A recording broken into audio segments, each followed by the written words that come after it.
On their wedding night, she begged him not to touch her. He was a killer. She was terrified. But when he saw the bruises, everything changed. What happens when a ruthless crime lord discovers his new bride isn't just unwilling, she's shattered? When Roman Callahan married Alara Vance, he expected a business arrangement. What he got was a war he never saw coming. This is a story about broken people, impossible choices, and the kind of love that doesn't save you. It stands beside you while you save yourself. Stay until the end, hit that like button, and comment what city you're watching from so I can see how far this story travels. The rain hammered against the windows of the Callahan estate like bullets, which seemed fitting given who lived there. Roman Callahan stood in the master bedroom, adjusting his cufflinks with the same cold precision he applied to everything else in his life. The wedding had been a spectacle, expensive, orchestrated, empty. Exactly what he'd expected. He didn't do love, he did strategy. The marriage to Alara Vance had been arranged 6 months ago over scotch and signed contracts in a downtown office that smelled like old money and older secrets. Her father, Senator Marcus Vance, needed Roman's protection and influence. Roman needed legitimacy, the kind that came with marrying into political royalty. Simple transaction, clean lines. Or so he'd thought. Roman checked his watch, 11:47 p.m. His bride had been in the bathroom for 32 minutes. He'd counted, though he wasn't sure why. Maybe because everything about today had felt wrong in ways he couldn't articulate. The ceremony had been flawless. She'd smiled at the right moments, said her vows with a clear voice, posed for photos with practiced grace. But her hand had trembled in his, the whole time. And when the photographer had asked them to kiss, really kiss for the camera, she'd flinched. Just barely. Most people wouldn't have noticed. Roman noticed everything. The bathroom door finally opened. Alara emerged in a white silk nightgown that probably cost more than most people's cars. Her dark hair fell in waves around her shoulders, and in the dim lighting she looked like something out of a painting, beautiful, untouchable, unreal. She walked toward the bed with careful, measured steps. Her eyes stayed fixed on the floor. "You don't have to stand there like you're walking to your execution," Roman said, his voice coming out harsher than he'd intended. She stopped. Her shoulders tensed. "I'm sorry." Her voice was barely above a whisper. "For what?" "I don't know. She wrapped her arms around herself. "What do you want me to do?" The question hung in the air, clinical and wrong. This was his wedding night, and his bride was asking for instructions like she was an employee. Roman had built his empire on reading people, on seeing the angles they tried to hide, and right now every instinct he had was screaming that something was very, very wrong.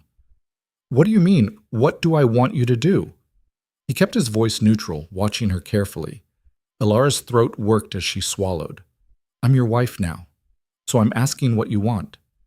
I want you to stop looking at me like I'm about to hurt you." She flinched again, tried to cover it with a smile that didn't reach her eyes. "I'm not—" "Don't lie to me, Alara." Roman moved closer, slowly, the way you'd approach a frightened animal. "I've seen fear before. I know what it looks like." "I'm fine." Her voice cracked on the second word. "You're trembling." "I'm cold. It's 70 degrees in here." She opened her mouth, closed it, her hands twisted together in front of her, knuckles going white. When she finally looked up at him, he saw it, real terror, stark and vivid in her dark eyes. "Please," she whispered, "please don't touch me." The words hit him like a physical blow. Roman had expected reluctance, maybe even resentment. He hadn't expected this raw, desperate fear. "I'm not going to touch you," he said carefully. "Just breathe." But she wasn't breathing. She was hyperventilating, her chest rising and falling too fast, her eyes going distant. "Alara." He stayed where he was, not moving. "Look at me. You're safe." I can't. Her legs buckled. Roman caught her before she hit the ground, moving on instinct. The moment his hands made contact, she made a sound that would haunt him later, a small, broken noise that shouldn't come from a human throat. Don't touch me, please." She was fighting him, all panic and no coordination, her body going rigid in his arms. "I've got you. You're okay." He lowered them both to the floor, keeping his grip firm but careful. "Nobody's going to hurt you." She wasn't hearing him. Her eyes had gone glassy, focused on something he couldn't see. Roman had seen men break under torture, had watched hardened criminals crack under pressure, but this was different. This wasn't breaking. This was already broken. He tried to shift his grip to better support her weight, and that's when he felt it. Under his palm, through the thin silk of her nightgown, ridges, uneven skin. His blood went cold. Moving slowly, deliberately, Roman eased the fabric aside at her shoulder. What he saw made something dark and violent unfurl in his chest. Bruises. Old ones, fading yellow and green, layered over older marks that had already scarred. And burns, small, circular, precise. The kind that came from cigarettes. Who did this to you? His voice came out deadly quiet. Elara had gone still in his arms, all the fight drained out of her. Nobody. Don't. It doesn't matter. The hell it doesn't. Roman forced himself to gentle his tone. Elara, look at me. She did slowly. Her eyes were red-rimmed, hollow. Who did this? You can't. She took a shaky breath. You don't understand. They're powerful. More powerful than you think. Roman almost laughed. Almost. People had been underestimating his power for years. It had always been his greatest advantage. Try me, he said, but she was already pulling away, scrambling back across the floor until she hit the wall.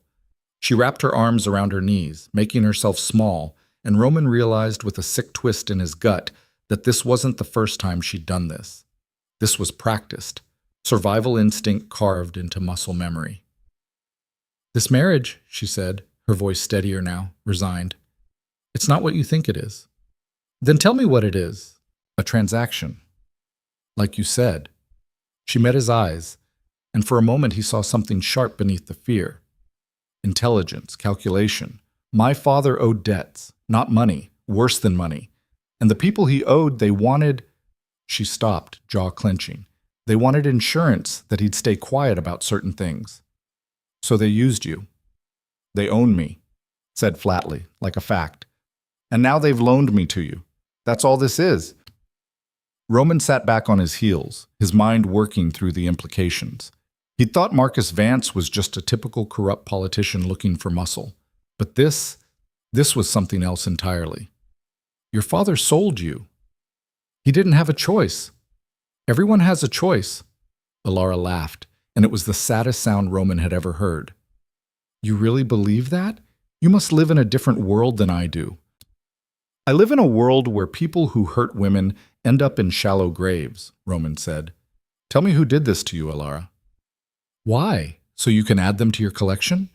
She shook her head. I'm not stupid. I know what you are, Roman Callahan. I know what you do. You think you're different from them, but you're not. You're just better dressed. That stung more than it should have. Roman had never pretended to be a good man, but he'd always had lines, rules, things he wouldn't do no matter how profitable. Hurting women had always been at the top of that list. You're right, he said quietly. I'm not a good man, but I've never laid hands on a woman who didn't ask for it, and I've never broken someone who couldn't fight back. So whatever you think you know about me, whatever scared you into this state, I'm not him. I'm not them, whoever they are. Elara studied him for a long moment, and Roman could see her trying to decide if he was lying. He held still, let her look, let her see whatever she needed to see. Victor Hale, she said finally. Do you know that name?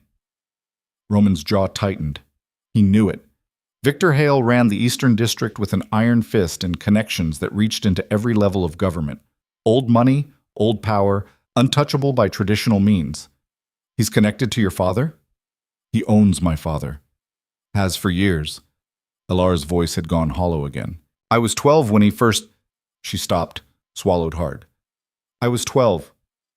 The rage that swept through Roman was white-hot and familiar. He'd built his empire on controlled violence, but right now, there was nothing controlled about what he was feeling. Did your father know? He delivered me personally. 4 words. 4 words that painted a picture so horrifying that Roman had to look away, had to breathe through the urge to put his fist through the wall.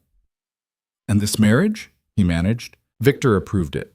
He wanted me somewhere he could keep tabs on me, make sure I didn't talk, She pulled her knees tighter against her chest. He has files, photos, evidence of things my father did, things other people did. I'm the insurance policy. As long as I stay quiet, stay compliant, everyone's secrets stay buried. And if you don't, then people die. Not me. Never me. Her smile was bitter. That would be too easy. No, he kills people I care about.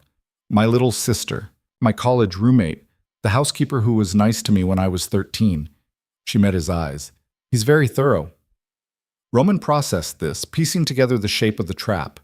Victor Hale had built a human cage out of fear and leverage, and Alara had been living in it for most of her life. How many others? He asked. She blinked. What? You said worse than you. How many other women?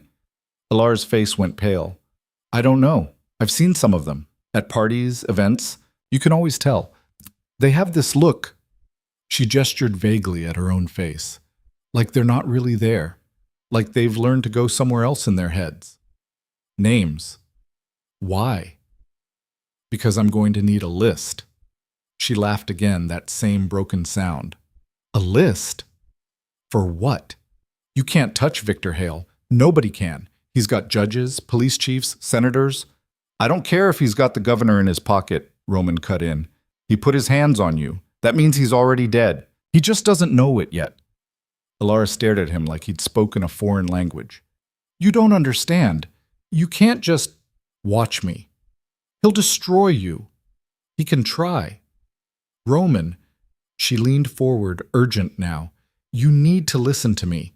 Victor Hale isn't like your other enemies. He doesn't fight. He doesn't have to. He just makes people disappear, clean, no bodies, no evidence, no trail. And he has resources you can't imagine. So do I. Not like his. Alara. Roman moved closer, slowly, telegraphing every movement.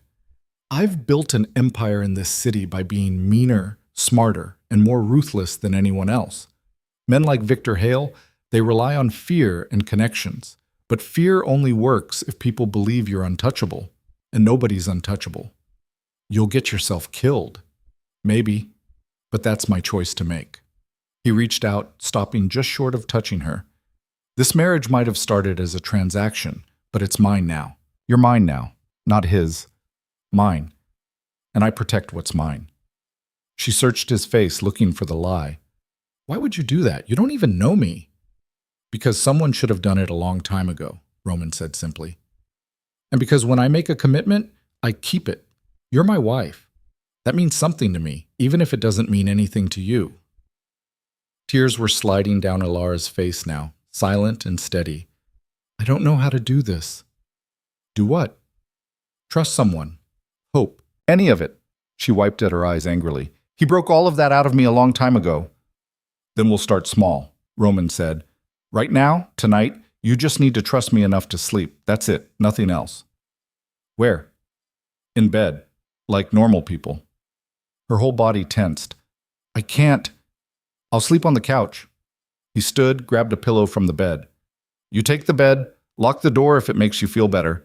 Tomorrow we'll figure out the rest. Alara watched him, confused. You're really just going to sleep on the couch? On your wedding night? Would you prefer I didn't? No, I just... She struggled for words. Nobody's ever just... Let me say no before. Roman felt something crack in his chest. Yeah, well, get used to it. You're going to be saying no a lot around here, I imagine. That's your right. He settled onto the leather couch by the window, which was deeply uncomfortable and absolutely not designed for sleeping. Behind him, he heard Alara slowly get to her feet, heard her uncertain footsteps across the carpet. Roman? Yeah? Thank you. He didn't turn around. Don't thank me yet. I haven't done anything. You listened. That's more than most people do. Roman closed his eyes, thinking about Victor Hale, about the list of names he'd need, about the war he was about to start. Get some sleep, Alara. Tomorrow's going to be a long day. She didn't answer, but he heard the bed shift as she climbed in. Minutes passed. The rain continued its assault on the windows. Roman? Her voice was small in the darkness. Yeah? What if I can't do this? What if I'm too broken? He thought about that, about all the broken things he'd seen and done. about the scars you could carry and the ones that carried you. Then you're broken, he said. Doesn't mean you're not worth fighting for. Silence. Then, so quiet he almost missed it. Okay. Roman stared at the ceiling, listening to her breathing slowly even out. He'd meant what he said. Victor Hale was already dead. The man just didn't know it yet. But as he lay there in the dark, plotting violence and revenge, a small voice in the back of his mind whispered a truth he wasn't ready to face. This had stopped being about strategy the moment he'd seen those bruises. This had become personal. The next morning, Roman woke to the smell of coffee and the sound of complete silence. He sat up, neck protesting the night spent on the couch, and looked toward the bed. Empty. Made with military precision, like she'd never been there at all. He found her in the kitchen, standing at the counter with a cup of coffee cradled between her hands. She was wearing a high-necked dress in pale gray, hair pulled back severely, every inch of skin covered. She looked like a different person from the terrified woman on the floor last night. "Morning," Roman said. She jumped, coffee sloshing. "I'm sorry. I didn't hear you. I can make breakfast if you want, or I can call the cook, or—" "Alara, breathe." She did, visibly forcing herself to calm down. "Sorry." "Stop apologizing." He moved to the coffee pot, poured himself a cup. "You sleep okay?" "No," said honestly. "You?" "No." They stood there in uncomfortable silence. Roman had negotiated million-dollar deals, had stared down men twice his size, but right now he had no idea how to talk to his own wife. "I need to make some calls today," he said finally. "People I trust. We're going to need information on Victor Hale. Everything he's done, everyone he's hurt. All of it." Alara's hand shook, coffee rippling. "You're really going to do this?" "Yes." "Even knowing what he'll do to you?" "Especially knowing." She set down her cup carefully. "There are things you should know. About Victor. About what he's capable of." "Tell me." "Not here." She glanced around the kitchen like the walls might be listening. "He has people everywhere, even in places you'd think were safe." Roman considered that. His house was swept for bugs weekly, his staff thoroughly vetted, but paranoia was how you stayed alive in his business. "The study," he said. "It's clean. I check it myself." She followed him through the mansion, keeping distance between them. Roman's study was at the back of the house, windowless and fortified. He locked the door behind them, activated the white noise generator he kept for sensitive conversations. "Okay," he said. "Talk." Alara wrapped her arms around herself, that defensive posture he was already learning to recognize. "Victor doesn't just hurt people. He collects them, like trophies. He has a place outside the city, a compound. That's where he takes them." "Them." "The women, girls. Some of them are as young as—" She stopped, jaw working. 14. Maybe younger. I don't know for sure. He kept me separate from the others most of the time." Roman's knuckles went white around his coffee cup. "How many?" "I've seen maybe a dozen over the years, but I think there are more. He talks about his collection sometimes, when he's—" She cut herself off. "It doesn't matter." "It matters. All of it matters." "Why?" She turned on him, sudden fire in her eyes. "Why do you care? You don't know these women. They're nothing to you." "They're not nothing." "But they're not your wife," said with bitter emphasis. "If I hadn't been given to you, would you still care?" It was a fair question. Roman had spent years looking the other way at things that didn't directly affect his business.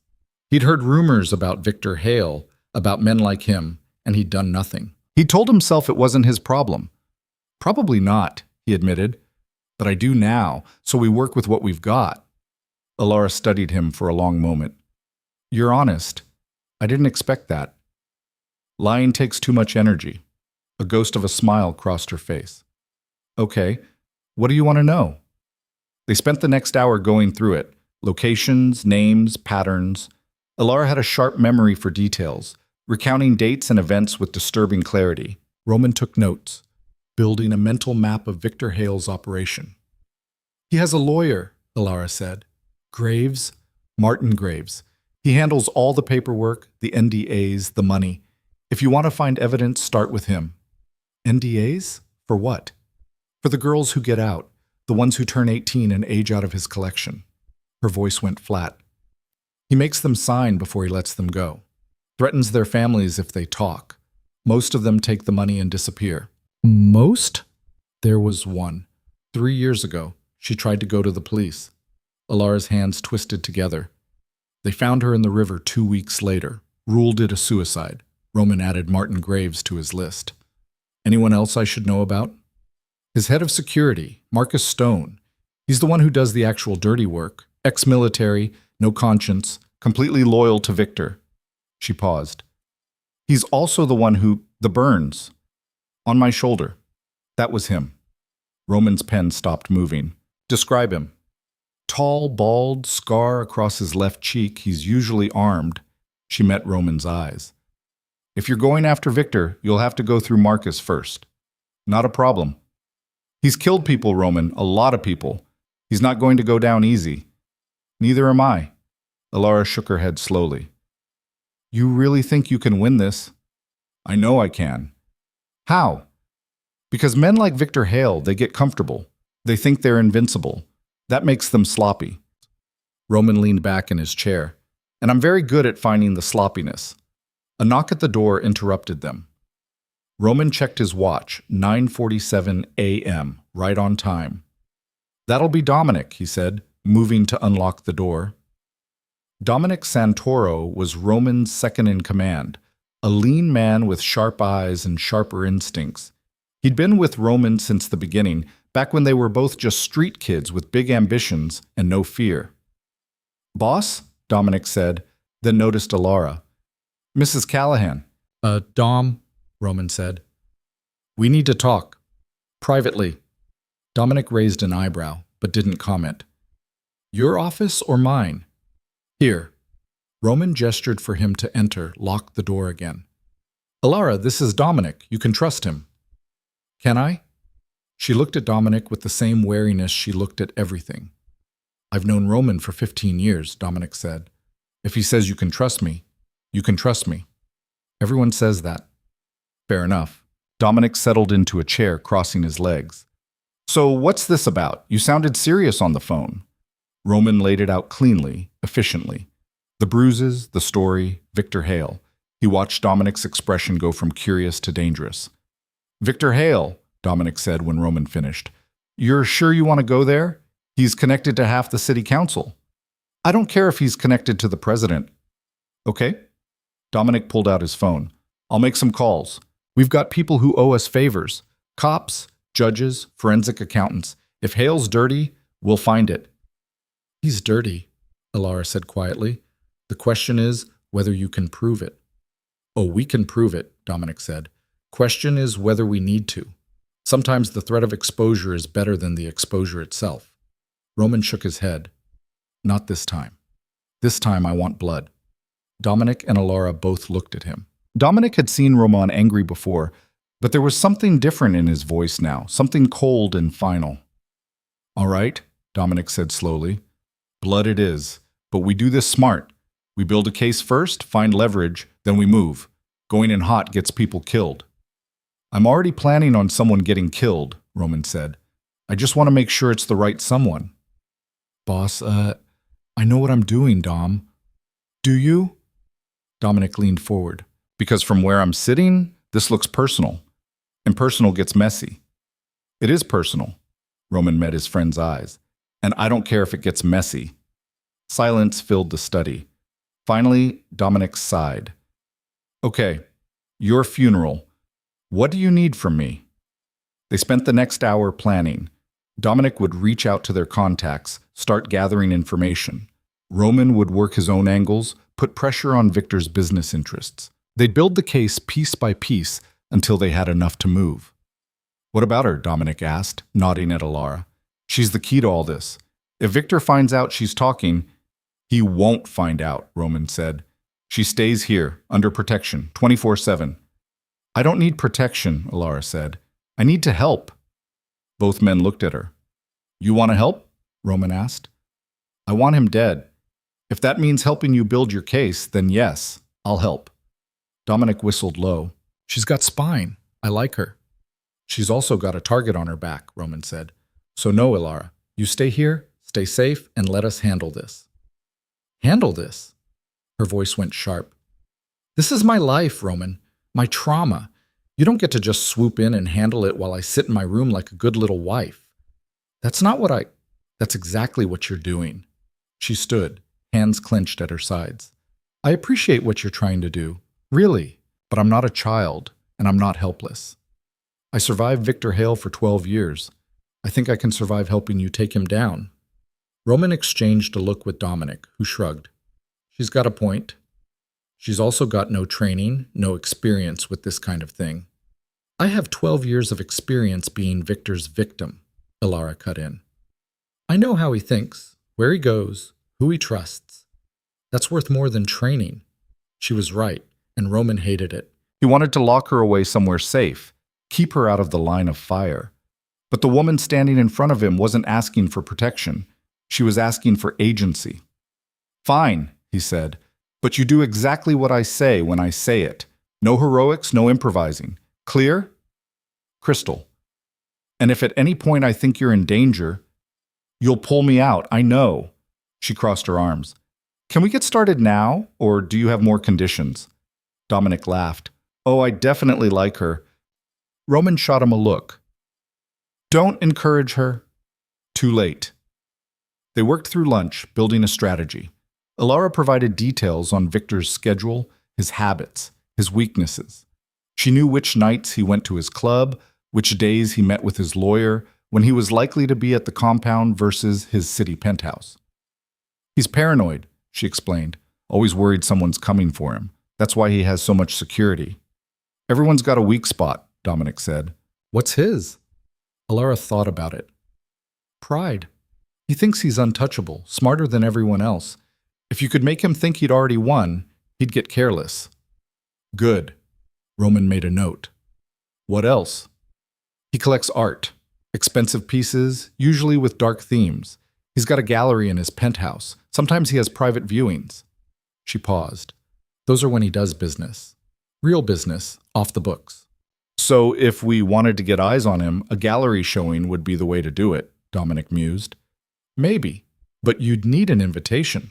He's very particular about his guest list. Can you get us one? Ilara laughed, sharp and bitter. He doesn't exactly send me invitations. I'm part of the collection, not a guest. The casual way she said it made Roman's jaw clench. He forced himself to focus. What about your father? He'd have access. My father is... She stopped, choosing her words carefully. My father would sell me out in a heartbeat if Victor asked him to. He's not an ally. Then we don't tell him. Roman looked at Dominic. Can you get us an invite without going through official channels? Probably. Give me a few days. They kept working until the sun started to set, until Ilara's face was pale with exhaustion, and Roman's notes covered 3 full legal pads. Finally, Dominic stood. I should get moving. Start making calls. He looked at Ilara. You did good today. This information is going to help. I hope so, she said quietly. After Dominic left, the silence in the study felt heavier. Roman looked at his wife, and that's what she was. He realized, his wife, not just a chess piece in a larger game, and saw how completely drained she was. You should eat something, he said. I'm not hungry. Ilara, I'm fine. You're not fine. You're exhausted, and you haven't eaten all day. I said I'm fine. The words came out sharper than she'd probably intended. She closed her eyes, took a breath. Sorry, I need some air. She left before he could respond. Roman sat in the study alone, surrounded by notes about a monster, and wondered what the hell he was getting himself into. He found her 20 minutes later on the balcony off the master bedroom, arms wrapped around herself against the evening chill. She didn't turn when he approached. I brought you a sandwich, Roman said, setting a plate on the small table. You don't have to eat it, but it's there if you want it. Thank you. He stood beside her, keeping distance, looking out at the city lights. You did good today, giving us all that information. I betrayed him, said flatly. You gave us the truth. Same thing, in his eyes. She turned to look at Roman.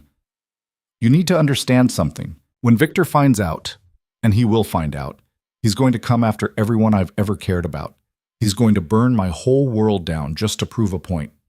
Let him try. You keep saying that like you're invincible. I'm not invincible, Roman said. I'm just prepared. There's a difference. Alara shook her head. You don't get it. You can't prepare for Victor. He doesn't play by rules. He doesn't give warnings. One day everything's fine and the next, she snapped her fingers, gone. That's how he works. Then we'll work faster. It's not a race, Roman. It's a siege, and he's very, very patient. Roman considered that. How long did it take him to break you? The question hung in the air, brutal and direct. Alara's face went carefully blank. 2 years, she said finally. I fought for 2 years. And then one day I just stopped, realized it didn't matter, that nobody was coming to save me. She met his eyes. That's what he does. He doesn't break you all at once. He does it slowly, piece by piece, until there's nothing left worth saving. But you're still here. Am I? She laughed, that sad, broken sound again. Sometimes I'm not sure. Roman didn't know what to say to that. He'd never been good at comfort, at the soft words people needed when they were hurting. He dealt in facts, in action, in violence that solved problems. But Alara wasn't a problem to be solved. She was a person who'd survived something unimaginable, and she was standing here trusting him with the pieces of herself she had left. I know I'm not good at this, he said finally. The talking, the emotional stuff, and I know I can't take back what happened to you. But I can promise you this. Victor Hale will answer for what he did. To you, to those other women, all of it. And when he does, you get to decide how it ends. What do you mean? I mean, when we bring him down, you're going to be the one holding the gun. Metaphorically or literally, your choice. Alara stared at him. You'd really let me do that? Make that choice? It's your justice. You should get to decide what it looks like. For the first time since he'd met her, she smiled. Really smiled. Not the practiced society smile or the bitter twist of lips, but something genuine and surprised. Thank you, she said softly. They stood there as the sky darkened, as the city below them lit up like a constellation of bad decisions and broken dreams. Roman thought about the war he was about to start, about the people who would get hurt in the crossfire, about whether any of this would actually work. But when he looked at Alara, at the woman who'd been broken and still somehow found the strength to stand, he knew it didn't matter. Some things were worth fighting for, even if you lost. The nightmares started on the third night. Roman woke to the sound of screaming, raw, terrified, the kind that came from somewhere deep and primal. He was off the couch and across the room before his brain fully caught up, instinct overriding everything else. Alara was thrashing in the bed, tangled in sheets, eyes open but not seeing. Her hands clawed at nothing, fighting invisible attackers. No, please, I'll be good, I promise. Please don't. Alara. Roman kept his voice firm but not loud. He'd learned that much in the past few days. Loud noises made her flinch. You're dreaming. Wake up. She didn't hear him. Her breathing was coming in gasps now, hyperventilating. Alara, look at me. You're safe. Nothing. She was locked in whatever hell her mind had dragged her back to. Roman made a decision. He sat on the edge of the bed, close enough that she'd feel his presence, but not touching. Alara Vance Callahan, you're in your bedroom. It's Tuesday. You're safe. Nobody's hurting you. Her movement slowed, stopped. That's it. Come back. You're okay. Her eyes finally focused, found his face in the darkness. For a moment she just stared at him, confused. Then awareness crashed in, and her face crumpled. I'm sorry, I didn't mean to wake you. Stop. Roman grabbed the glass of water from the nightstand, handed it to her. Drink. She did, hands shaking so badly water sloshed over the rim. When she finished, she set the glass down carefully and wrapped her arms around herself. How often? Roman asked. Every night, said quietly. Sometimes, multiple times. Why didn't you say anything? What were you going to do? Fix my brain? She laughed without humor. They're just nightmares, Roman. They don't mean anything. They mean you're not sleeping, which means you're not healing. I don't think I get to heal from this. Roman wanted to argue, but what did he know about trauma? He'd seen terrible things, done terrible things, but he'd always had control. Choice. Alara had been robbed of both. What do you need? He asked instead. I don't know. She pulled her knees up, making herself small again. In the beginning, I used to count things, count the ceiling tiles, the seconds between breaths, anything to keep my mind somewhere else. But lately that doesn't work anymore. What did work? She was quiet for so long he thought she wasn't going to answer. There was this housekeeper, Mrs. Chen. She worked at my father's house when I was 13. She used to sit with me sometimes after, Alara swallowed hard, after bad nights. She'd tell me stories about her grandmother in Taiwan. Nothing important, just stories. It helped. What happened to her? Victor found out she was being kind to me. He had her fired. Later I heard she'd been deported, even though she had a green card. Alara's voice went flat. That's when I learned the lesson. Caring about me gets people hurt. That's not true. Isn't it? Look at what you're doing, Roman. You're going to war with one of the most powerful men in the city because of me. How is that not going to end badly? Because I'm not some housekeeper he can push around, Roman said. I'm the man who runs this city's underworld. There's a difference. You think that matters to him? I think he's going to find out it matters very soon. Alara studied him in the darkness, and Roman could see her trying to decide whether to believe him. Trust didn't come easy to her. He was starting to understand why. Tell me a story, she said suddenly. Roman blinked. What? Like Mrs. Chen used to. Tell me something that has nothing to do with any of this. I need my brain to stop for a while. He had no idea what to say. Roman wasn't a storyteller. He was a businessman, a criminal, a man who dealt in concrete facts and bloody consequences. But Alara was looking at him with something like hope in her eyes, and he found himself talking. When I was 8, my mom took me to Coney Island. Just the two of us. She'd saved up for months to afford it. The memory surfaced, dusty and half-forgotten. We rode the Cyclone 3 times in a row until I threw up. She didn't even get mad, just bought me a hot dog and told me I was an idiot. What happened to her? Alara asked quietly. Cancer. I was 12. Roman didn't talk about his mother. Ever. But sitting here in the dark with this broken woman who'd somehow become his responsibility, the words came easier. She made me promise her something before she died. Made me swear I'd never become like my father. What was your father like? Mean drunk who thought his fists solved problems. Roman's jaw tightened. He used to beat her. Beat me too when he was drunk enough. I promised my mom I'd be different, better. Are you? I don't drink, and I don't hit women. He met her eyes. That's about all I can claim. Alara was quiet for a moment. My mother died when I was 11. Car accident. At least that's what my father said. I used to wonder if Victor had something to do with it. If she'd found out what he was doing to me and tried to stop it. Did you ever ask? Once. My father slapped me so hard I couldn't hear out of my left ear for a week. She touched her ear absently. I never asked again. They sat there in the silence, two people bound by a contract and broken by different kinds of violence. Roman didn't know what to say. He'd started this conversation trying to distract her from nightmares, and somehow they'd ended up here, trading wounds. I should let you sleep, he said finally. Will you stay? The words came out rushed, like she was embarrassed to ask. Not in the bed, just in the room. It helps, knowing someone else is here. Roman settled back onto the couch, which his spine was learning to hate. I'm not going anywhere. Thank you. He listened to her breathing slowly, even out, watched the tension drain from her shoulders. It took almost an hour before she fell asleep again, and even then it was fitful, interrupted by small sounds of distress. Roman stared at the ceiling and planned murder. The next morning brought Dominic back with news and bagels. He spread files across Roman's desk while Alara made coffee in the corner, trying to pretend she wasn't listening to every word. Martin Graves, attorney at law, Dominic said, tapping a photo. Clean on the surface.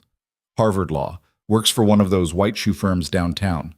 But dig deeper and you find some interesting clients. Shell companies, offshore accounts, the kind of paperwork that exists to hide money. Victor's money, Roman said. Among others. Graves represents about 24 high-profile clients who all seem to have one thing in common. They're into things they shouldn't be into. Can we get to him? Dominic grinned. Way ahead of you. Turns out our friend Martin has a gambling problem, poker specifically. He's into a guy named Chen for about 200 grand. Chen works for us. Funny how that works out. Dominic pulled out another file. I had Chen call in the debt. Graves has 2 weeks to pay or things get uncomfortable. Roman saw where this was going. And we're going to offer him a way out. Exactly. Information for forgiveness. Simple transaction. He won't flip on Victor. Guy like that, he knows flipping means dying. Maybe. But he might give us breadcrumbs. Little things that don't seem important but add up. Dominic glanced at Alara. What do you think? Will Graves crack? She set down her coffee cup carefully. Graves is a coward. He does what Victor tells him because he's terrified of what happens if he doesn't. But he's not loyal, not really. Give him an out and he'll take it. Even knowing Victor will come for him? He'll convince himself he's being smart about it, that he can give you just enough to get clear of the debt without Victor finding out. She shrugged. Men like Graves always think they're smarter than they are. Dominic looked at Roman. She's good at this. I had 12 years to study these people, Alara said. You learn to read them, or you don't survive. Roman studied the files, his mind working through angles. Set up a meeting with Graves, somewhere public, somewhere he'll feel safe. I want to look him in the eye when we make the offer. What about Marcus Stone? Dominic asked. The security guy. I've been digging into him too, but he's a ghost. No real paper trail, no vulnerabilities I can find. Everyone has vulnerabilities, Roman said. We just haven't found his yet. Actually, Alara said slowly, there might be something. Marcus has a daughter, she's 16, lives with his ex-wife in Jersey. He sends them money every month, never misses a payment. Both men turned to look at her. How do you know that? Roman asked. He told me once, when he was... She stopped, jaw clenching. He was drunk. Started talking about his kid, how he was doing all this so she could have a better life. Like that made it okay what he was doing. Dominic's eyes went sharp. A daughter, that's leverage. No. Roman's voice went hard. We don't touch kids. Ever. I'm not saying we hurt her. Just make him think we might. I said no, Dom. They stared at each other, tension crackling. Finally, Dominic held up his hands. Okay, your call. But we're running out of options here. Then we find new options. Alara was watching them both, and Roman could see her calculating something. There's another way to get to Marcus. He likes to drink at this bar in the Bowery. Always alone, always on Tuesday nights. That's tomorrow. And? Roman asked. And he gets sloppy when he drinks, talks too much. Maybe someone could overhear something useful. Dominic grinned. I like how you think. I'm coming with you, Alara said. Absolutely not, Roman said immediately. Why not? Because Marcus knows you. He sees you. This whole thing falls apart. He won't see me. I'll stay in the car or outside somewhere safe, but I need to be there. Her voice went urgent. Please, Roman. I can identify people, give you context you won't have otherwise. I can help. It's too dangerous. Everything about this is dangerous. She stepped closer, not quite touching him, but close enough that he could smell her perfume, something light and floral that didn't match the steel in her voice. You keep trying to protect me, and I appreciate it, but I'm not going to heal by hiding. I need to do this. I need to fight back. Roman wanted to say no. Every protective instinct he had was screaming at him to lock her in the house and keep her away from all of this. But he looked at her face and saw the same desperate need for agency he'd seen on the balcony. Fine, he said, but you stay in the car. You don't get out, you don't engage, you just observe. Clear? Clear. Dominic was watching this exchange with poorly hidden amusement. You two are terrible at this whole marriage thing. We've been married for 4 days, Roman said, and already fighting like you've been together for years. It's kind of sweet. Shut up, Dom. They spent the rest of the day preparing. Dominic reached out to Chen about the Graves situation. Roman made calls to other contacts, slowly building a network of information around Victor Hale. Every conversation, every piece of data, They were constructing a picture of a man who'd built his empire on fear and hidden it behind respectability. Alara helped where she could, filling in gaps, providing context. She had a sharp mind for details, remembering conversations from years ago, dates and times and places. Roman found himself relying on her observations more than he'd expected. Late afternoon, his phone rang. Unknown number. Roman answered, putting it on speaker. "Yeah." "Mr. Callahan." The voice was smooth, cultured, wrong. "I don't believe we've been formally introduced. My name is Victor Hale." The room went silent. Alara's face drained of color. "I know who you are," Roman said carefully. "Of course you do. Just as I know who you are. A businessman with certain extracurricular interests." A pause. "I understand congratulations are in order. You recently married a very dear friend of mine. Alara's my wife now, not your friend." "Ah, but you see, Alara and I have history, deep history, and I do hate to see old friends drift away." Another pause, calculated. "I was hoping we could meet, discuss certain matters of mutual interest." "I don't think we have anything to discuss." "No? Not even the fact that you've been making inquiries about me, asking questions that might make a man uncomfortable?" Roman's hand tightened on the phone. "I'm a curious person." "Curiosity can be dangerous, Mr. Callahan, especially when it concerns things that don't concern you." "Everything concerning my wife concerns me." Victor laughed, and it was the coldest sound Roman had ever heard. "Your wife? How quaint. Tell me, has she told you everything about our relationship? All the details?" "Enough." "I doubt that. Alara has always been good at keeping secrets. It's one of her most charming qualities." A rustling sound, like Victor was settling into a chair. "But I didn't call to reminisce. I called to make you an offer. Stay out of my business, and I'll stay out of yours. We can coexist peacefully in this city, but start causing problems, and I promise you'll regret it." "Is that a threat?" "It's a guarantee. I've been running this city since before you were out of diapers, boy. I have resources you can't imagine, connections you can't touch. You're good at what you do, I'll give you that. But you're not in my league." Roman glanced at Alara, who was staring at the phone like it might bite her. "I'll take my chances." "Your funeral. But before you make this decision final, you should know something.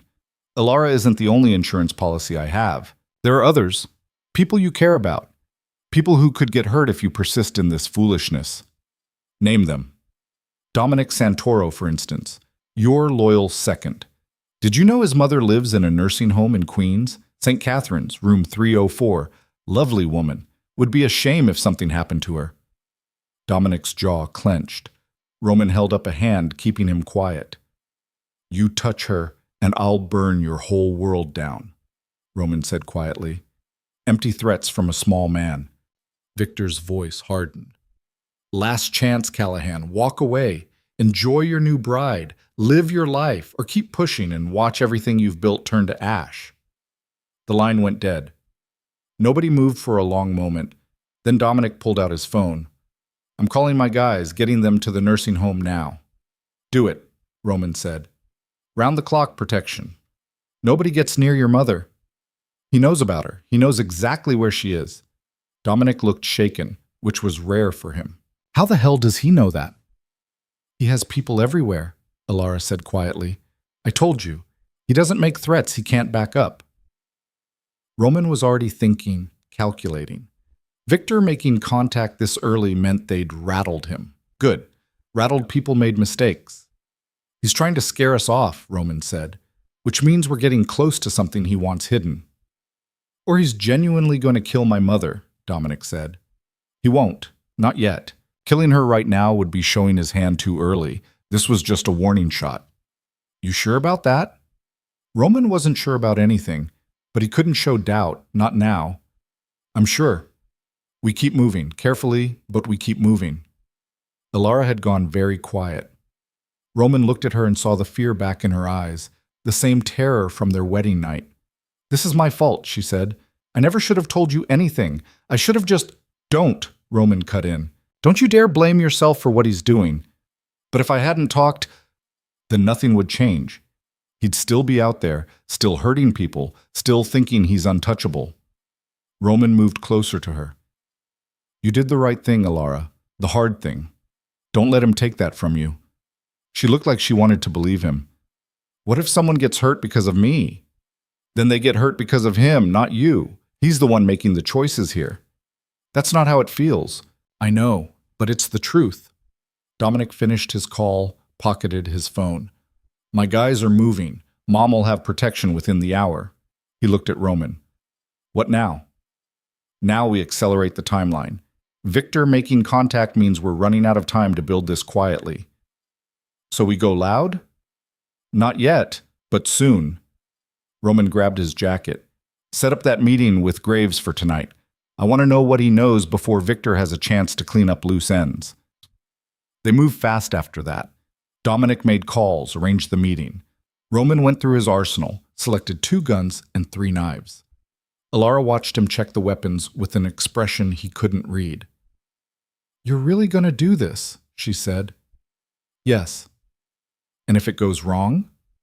It won't. Roman, he stopped, turned to face her fully. I need you to trust me, Alara. Can you do that? She searched his face. I don't know. Trust isn't exactly my strong suit. Fair enough? Then don't trust me. Just don't give up. On what? On the idea that this can end differently than you think. He holstered a gun at his back. Victor Hale has spent years making you believe he's unstoppable. But he's just a man. And men bleed.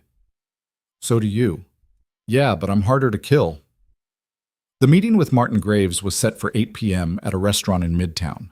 Upscale enough to feel safe, public enough that making a scene would be difficult. Dominic arrived first, securing a table in the back where they could talk without being overheard. Roman showed up 15 minutes early with Alara, who'd insisted on coming despite his protests. He'd made her promise to stay in the car with 2 of his men. She'd agreed, but the look on her face said she wasn't happy about it. Graves arrived exactly on time, which told Roman something about the man. Precise, controlled, probably already planning his escape routes. He was in his mid-40s, expensively dressed, with the kind of tan that came from vacations to places Roman had never heard of. Mr. Callahan, Graves said, settling into the chair across from them. I assume this is about my debt to Mr. Chen. Among other things, Roman said. Graves's smile was practiced. I'm working on getting the money together. Another week, maybe 2. I'm not here about the money. I'm here to make you an offer. Roman leaned forward. Information for forgiveness. You tell me what I want to know about Victor Hale, and the debt disappears. The color drained from Graves's face. I don't know what you're talking about. Sure you do. You're his lawyer. You handle his paperwork, his money, all the things he once kept quiet. Roman pulled out a folder, slid it across the table.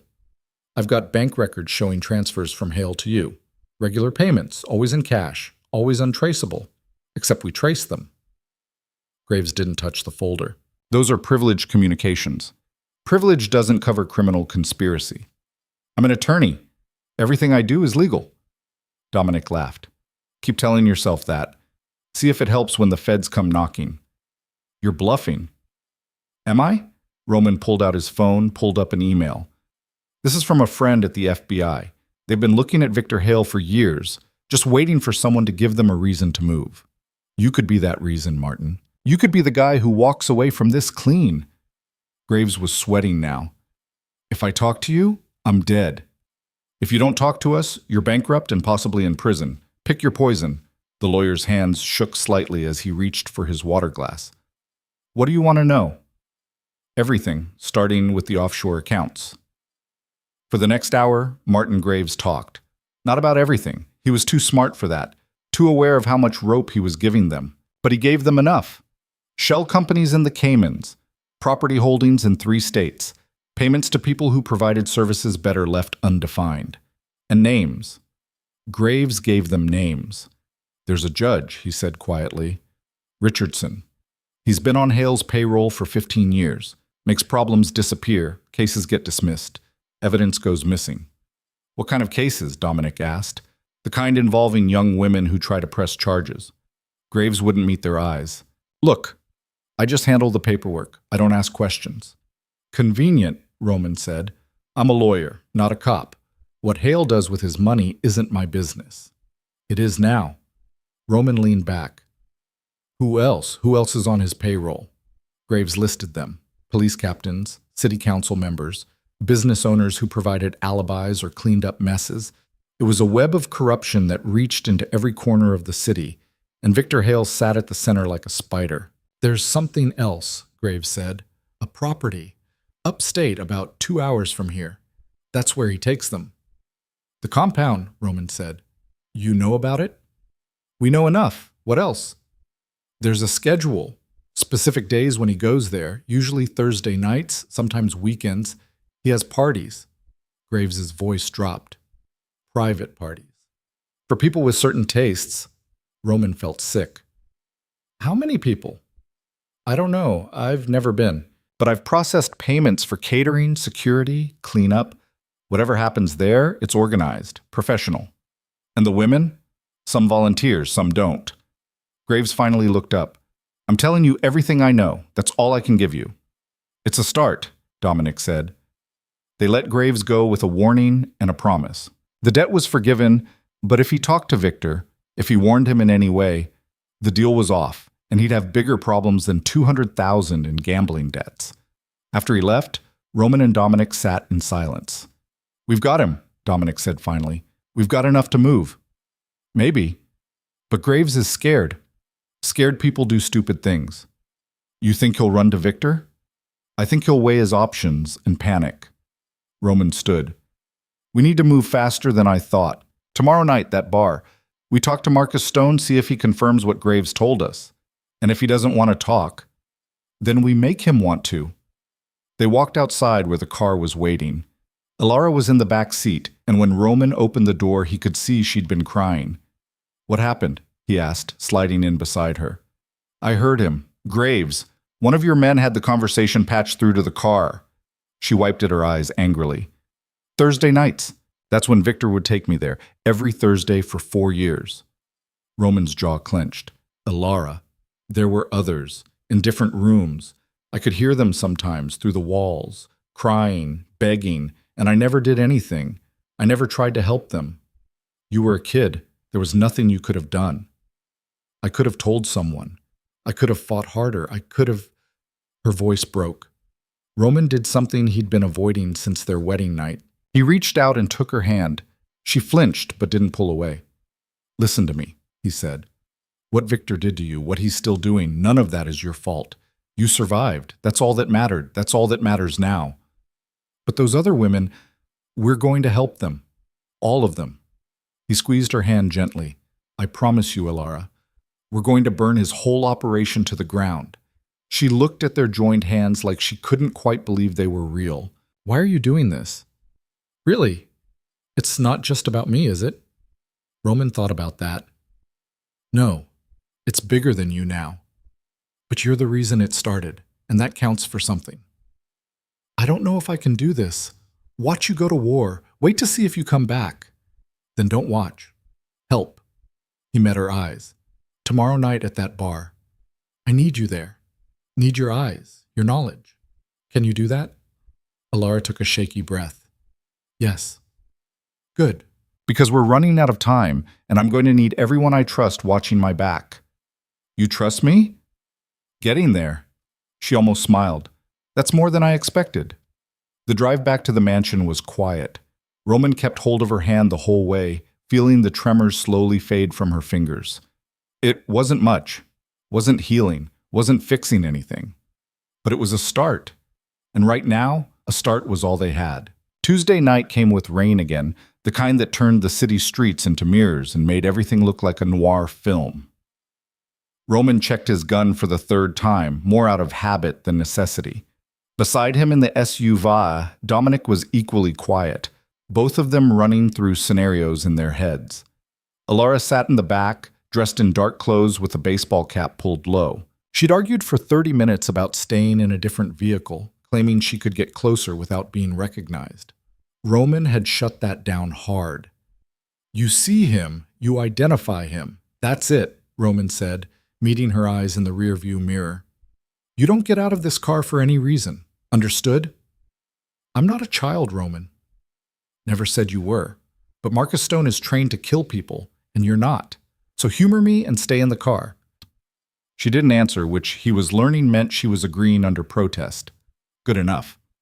The bar was a dive in the Bowery, the kind of place where people went to forget their problems or create new ones. Dominic had already sent 2 men inside an hour ago, regulars who wouldn't stand out. They'd confirmed Marcus was there, alone, 3 drinks in and counting. He's at the bar, Dominic relayed through his earpiece. Scotch, neat, hasn't talked to anyone. Roman nodded.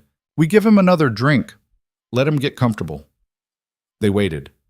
Rain hammered the roof of the SUV. Alara hadn't moved, hadn't spoken, but Roman could feel the tension radiating off her.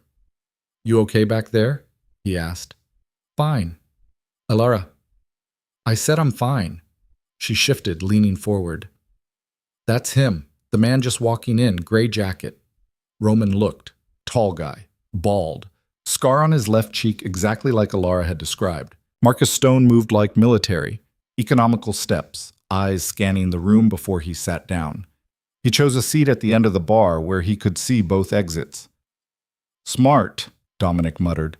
Paranoid, Roman corrected. Works in our favor. Paranoid people are easier to rattle.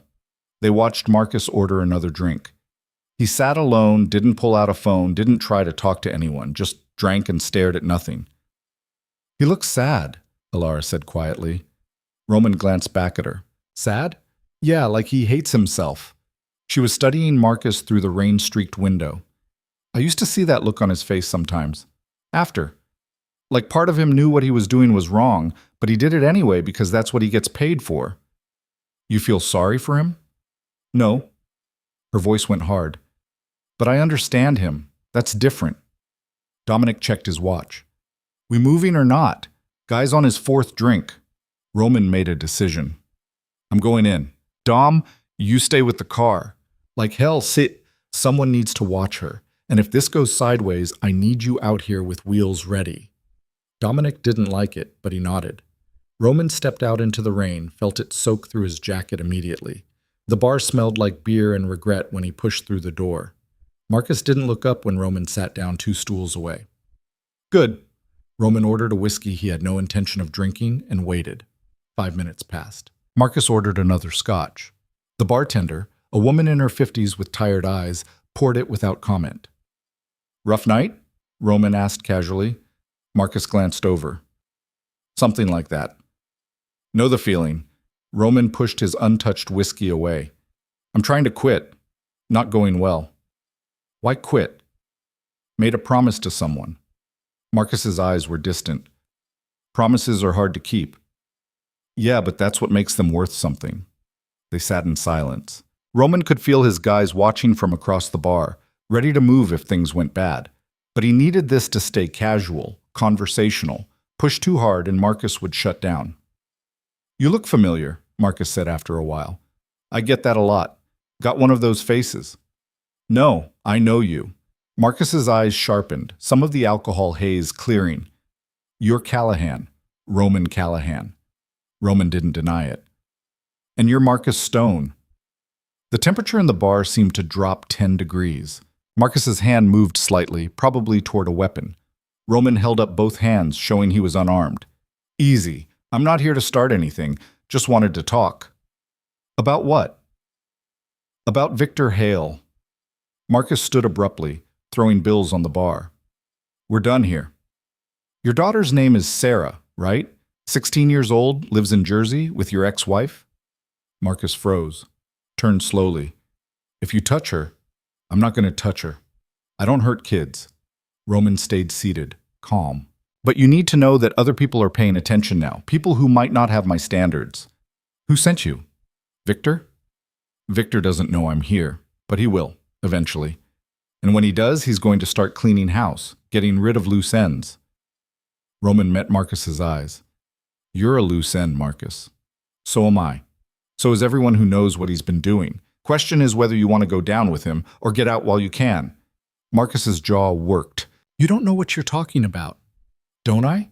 I know about the compound upstate, know about the Thursday parties, know about the women, the girls, all of it. Roman leaned forward slightly.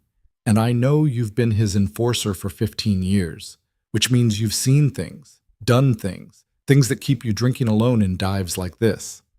I do my job. Yeah, how's that working out for you? Marcus's hand was definitely on a gun now. Roman's guys tensed across the bar, but he waved them off with a slight gesture. You come into my space, threaten my kid, and ask me how I'm doing? Marcus's voice was dangerous. You got a death wish, Callahan? Not a threat, a warning. Roman stood slowly, keeping his hands visible. Victor's empire is falling apart. I'm making sure of it. When it goes, everyone connected to him goes down too. Unless they make different choices. What kind of choices?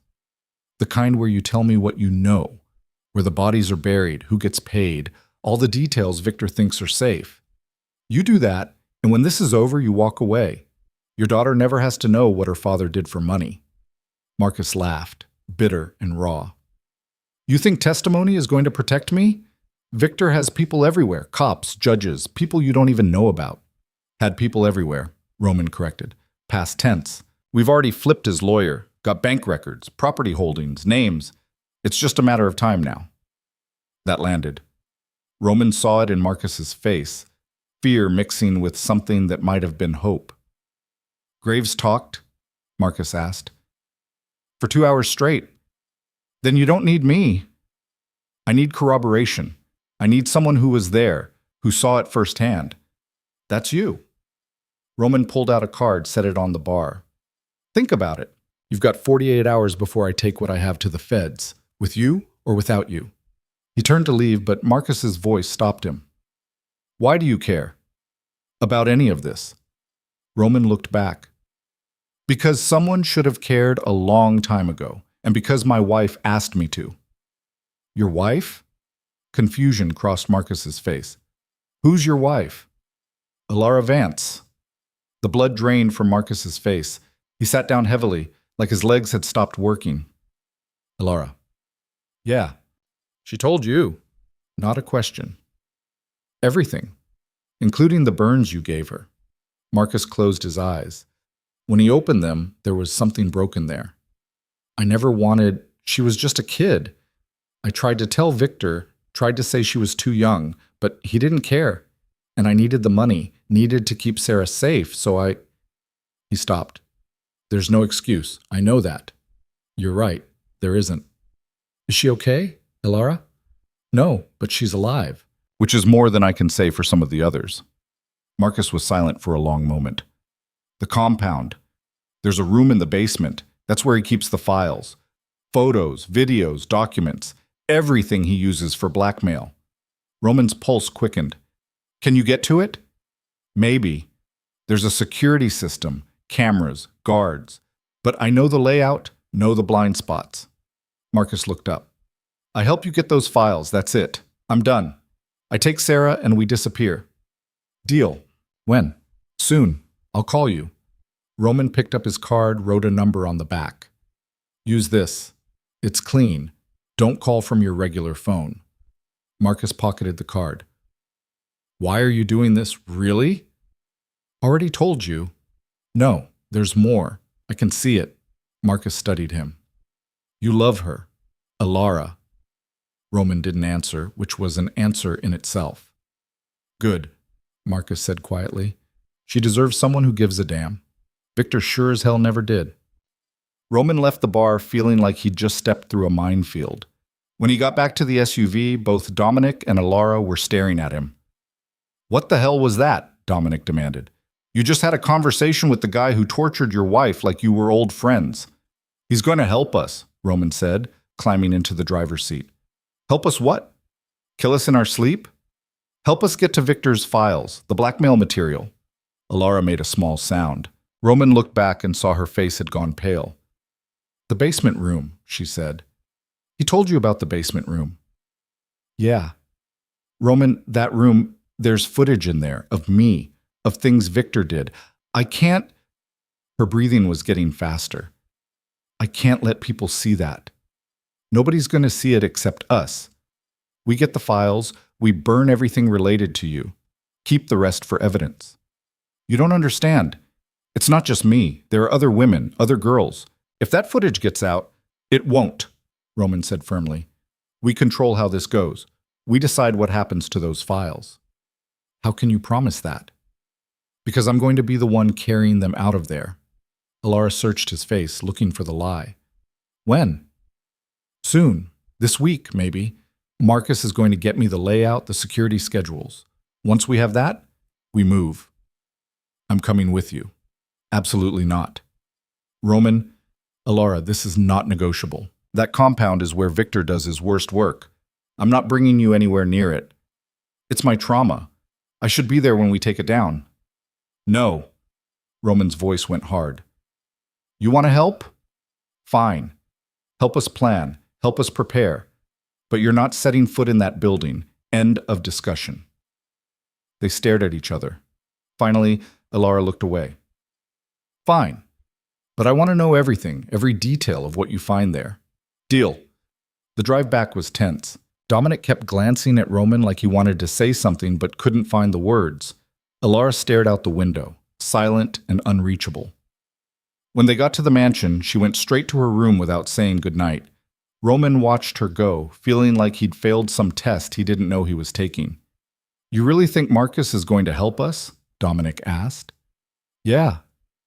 Why? Because he hates himself. And people who hate themselves will do anything to feel clean again. Dominic shook his head. You're taking a big risk trusting him. I know. If he tells Victor, he won't. He wants out. He wants to save his daughter from knowing what he is. Roman poured himself a drink, actually drank it this time.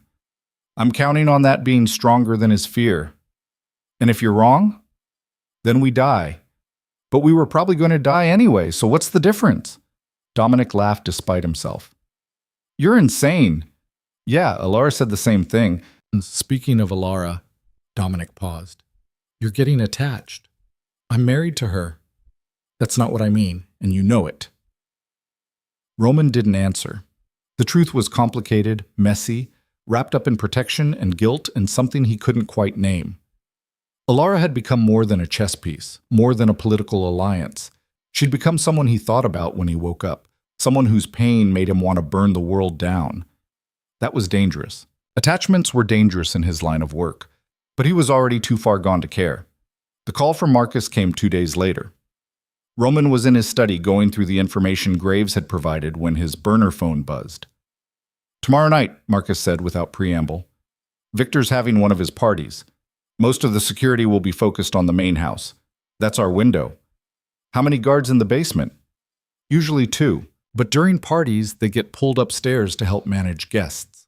We might get lucky and have none. I don't count on luck. Neither do I. Bring weapons, just in case. Roman made notes. What about cameras? There's a blind spot near the east entrance. Maintenance exit, rarely used. I can get you in there, but you'll need to move fast. 5 minutes, maybe 10 before someone notices. That enough time? If you know what you're looking for. Marcus paused. The files are in a safe. Combination lock, 6 digits. You know the combination? No, but I know Victor's patterns. He uses dates, important dates. Another pause. Try Alara's birthday. Month, day, year. Roman felt something cold settle in his stomach. He used her birthday for his safe combination? He's obsessed with her, always has been. She was the first, the one who got away, in his mind. She didn't get away, she escaped. Tell him that. Guy's got it in his head that she's his property, that your marriage is temporary and she'll come back to him eventually. Marcus's voice dropped. You need to know something. When he finds out you're coming for him, and he will find out, he's going to come for her. Hard. He won't kill her, but he'll make her wish she was dead. Let him try. I'm serious, Callahan. You need to protect her. Victor doesn't lose. Not women, not power, not anything. He'll burn this whole city down before he lets her go. Then I'll burn it down first. Marcus was quiet for a moment. Yeah, I'm starting to think you might actually pull this off. They finalized the details. Tomorrow night, 11 p.m., east entrance. Marcus would disable the cameras, create the opening. Roman would go in with 2 of his best guys, get the files, get out. Clean and simple. Nothing was ever clean and simple. Roman told Alara about the plan that evening over dinner, which she'd insisted on eating in the dining room instead of hiding in their bedroom. She listened without interrupting, her face expressionless. Okay, she said when he finished. Okay, that's it? What do you want me to say? She cut her chicken with precise movements. You're going to break into Victor's compound, steal his blackmail files, and hope he doesn't catch you. It's a terrible plan, but it's the only plan we've got. It's not terrible. Roman, it's one step above suicide. She set down her fork. But I understand why you have to do it. So, okay. I won't fight you on this. He studied her. What's wrong? Nothing. Alara? I said nothing. She stood abruptly. I'm tired. I'm going to bed. She left without waiting for a response. Roman sat alone in the dining room, wondering when his life had gotten so complicated. Dominic found him there 20 minutes later. We've got a problem. What kind of problem? The kind where our friend Martin Graves just turned up dead in his apartment. Single gunshot to the head, made to look like suicide. Roman's blood went cold. When? A few hours ago. Police just found him. Victor knows we talked to him. Looks that way. Dominic pulled out his phone, showed Roman crime scene photos. This is a message. He's telling us he knows what we're doing. Roman stared at the photos, at Martin Graves slumped over his desk with a hole in his temple. Another body. Another person dead because they'd gotten too close to the truth. We accelerate, Roman said. Tomorrow night happens, no delays. Boss, if Victor knows, then waiting just gives him time to prepare. We go tomorrow, we get the files, and we end this. Dominic looked like he wanted to argue, but nodded instead. I'll get the team ready. After he left, Roman sat in the silence and thought about all the ways this could go wrong. Victor was already moving against them, eliminating threats, circling the wagons. By tomorrow night, the compound would probably be locked down tighter than a fortress, but they were out of options, out of time. He found Alara in their bedroom, sitting by the window with her knees pulled up. She didn't look at him when he entered. Graves is dead, Roman said. I know. Dominic texted me. I'm sorry. Why? You didn't kill him. No, but I pushed him to talk. That got him killed. Alara finally looked at him. He knew the risks. We all know the risks. That's what happens when you go up against someone like Victor. People die. You're very calm about this. I'm terrified, she corrected. But being terrified doesn't change anything. Graves is dead. We keep moving or we quit. Those are the options. Roman moved to sit beside her, not touching, but close. I need to ask you something. What?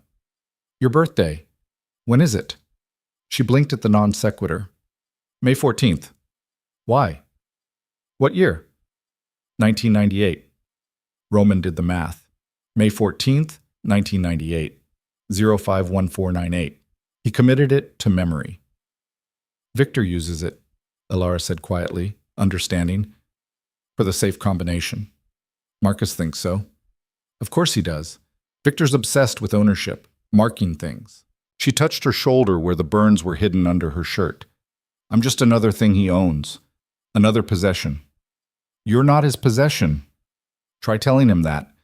They sat in silence. Outside, the city glittered like broken glass. Roman? Alara's voice was small. When you go tomorrow night, what if you don't come back? I'll come back. You can't know that. I can, because I'm not done yet. He turned to look at her. I made you a promise that Victor would pay for what he did. I keep my promises. Even if it kills you? Especially then. Alara shook her head. That's stupid. Yeah, probably. You're supposed to argue with me. Tell me it's noble or brave or something. It's not noble. And I don't know if it's brave. It's just what happens when you care about something more than you care about yourself. She looked at him then, really looked, and Roman saw something shift in her eyes. You care about me. Getting there. That's dangerous. I know. Victor will use it against you. He'll hurt me to hurt you. Let him try. Alara laughed, sad and soft. You really think you can protect me from him? I'm going to try like hell. They sat there as night deepened around them, two people bound by a contract that had somehow become something else, something neither of them had names for yet. Tomorrow would bring violence. Tomorrow would bring truth. Tomorrow would either end Victor Hale's empire or get them all killed. But tonight, Roman Callahan sat with his wife and felt something he hadn't felt in years. Hope. The day of the raid, everything moved too fast and too slow at the same time. Roman checked his weapons, his gear, his escape routes. Dominic assembled the team, 6 guys total, all trusted, all loyal, all aware they might not make it back. Alara spent the day quiet and withdrawn. She didn't fight Roman about staying behind, didn't argue or plead. She just watched him prepare with dark, hollow eyes. "I'll be back by midnight," Roman told her. "Okay. Alara, just go. Do what you need to do." She turned away. "I'll be here when you get back. If you get back." Roman wanted to say something, anything to make this better, but there were no words for what they were about to do. He left her standing in the bedroom, and it felt like goodbye. The drive upstate took 90 minutes. Marcus had sent detailed directions to a meeting point 2 miles from the compound. They parked the vehicles in a clearing off the main road, killed the lights. "Radio's on channel 3, Dominic said, distributing equipment. "We go in quiet, get the files, get out. Nobody plays hero. Clear?" Everyone nodded. Roman's phone buzzed. Text from Marcus. "East entrance clear. You have 8 minutes before next patrol. Move now." They moved. The compound was exactly like Alara had described. Sprawling property behind high walls, main house lit up with party lights and music. They could hear laughter, glasses clinking. While Victor entertained his guests upstairs, his secrets waited in the basement. Marcus met them at the east entrance, face tight with tension. "Guards just rotated. Next check is in 6 minutes. That's all you've got." "It's enough," Roman said. The door opened into a service corridor, dimly lit and empty. Marcus led them through the maze of hallways, each turn memorized, each step calculated. They passed storage rooms, laundry, a kitchen that smelled like expensive catering, then stairs, down into darkness. The basement was colder, quieter. Roman could hear his own heartbeat in his ears. Marcus stopped at a door, pulled out a key. "This is it," he whispered. "Safe is behind the desk. Once you're in, I can't help you anymore. I've got to get back upstairs before someone notices." "Boss," Dominic said quietly. "The safe." Roman forced himself to look away from the photos. The safe was where Marcus said it would be, hidden behind a panel. 6-digit combination lock. He tried Alara's birthday. 051498. Click. The safe opened. Inside were boxes, dozens of them, filled with flash drives, folders, documents. Roman started grabbing everything, shoving it into the bags they'd brought. "We've got 3 minutes," one of his guys said, watching the door. Roman kept loading. Files on judges, politicians, business owners. Photos that would destroy careers and lives. Videos that would put Victor away for the rest of his life. And then he found it. A folder labeled simply EV. Alara Vance. He opened it. Photos. Medical records. A journal in Victor's handwriting detailing every encounter, every violation, written like a scientist documenting an experiment. Roman felt rage so pure it almost blinded him. "Time's up," Dominic hissed. "We need to move." "Take the bags," Roman ordered. "Get them to the car." "What about you?" "I'll be right behind you." They hesitated, but his tone left no room for argument. Dominic grabbed the bags and headed for the door. Roman was about to follow when he heard it. Footsteps. Coming down the stairs. Multiple people. "Well, well," a voice said. Cool, cultured, familiar from the phone call. "I was wondering when you'd show up." Victor Hale stood in the doorway with 4 armed guards. He was smaller than Roman expected, thin and elegant in an expensive suit, but his eyes were cold, empty of anything human. "Mr. Callahan," Victor said. "Breaking and entering. Theft. I could have you arrested, but I think we both know that's not how this ends." Roman's hand moved toward his gun. Every guard in the room raised their weapons. "I wouldn't," Victor said. "You're outnumbered and outgunned, but I'm feeling generous tonight. So here's what's going to happen. You're going to give me back my property, all of it, and then you're going to leave. And maybe I'll let you live." "Not a chance." Victor's smile was reptilian. "Then you die here, and I go collect my wayward property from your house. Alara must be very worried about you. I should probably comfort her." Roman saw red. He went for his gun.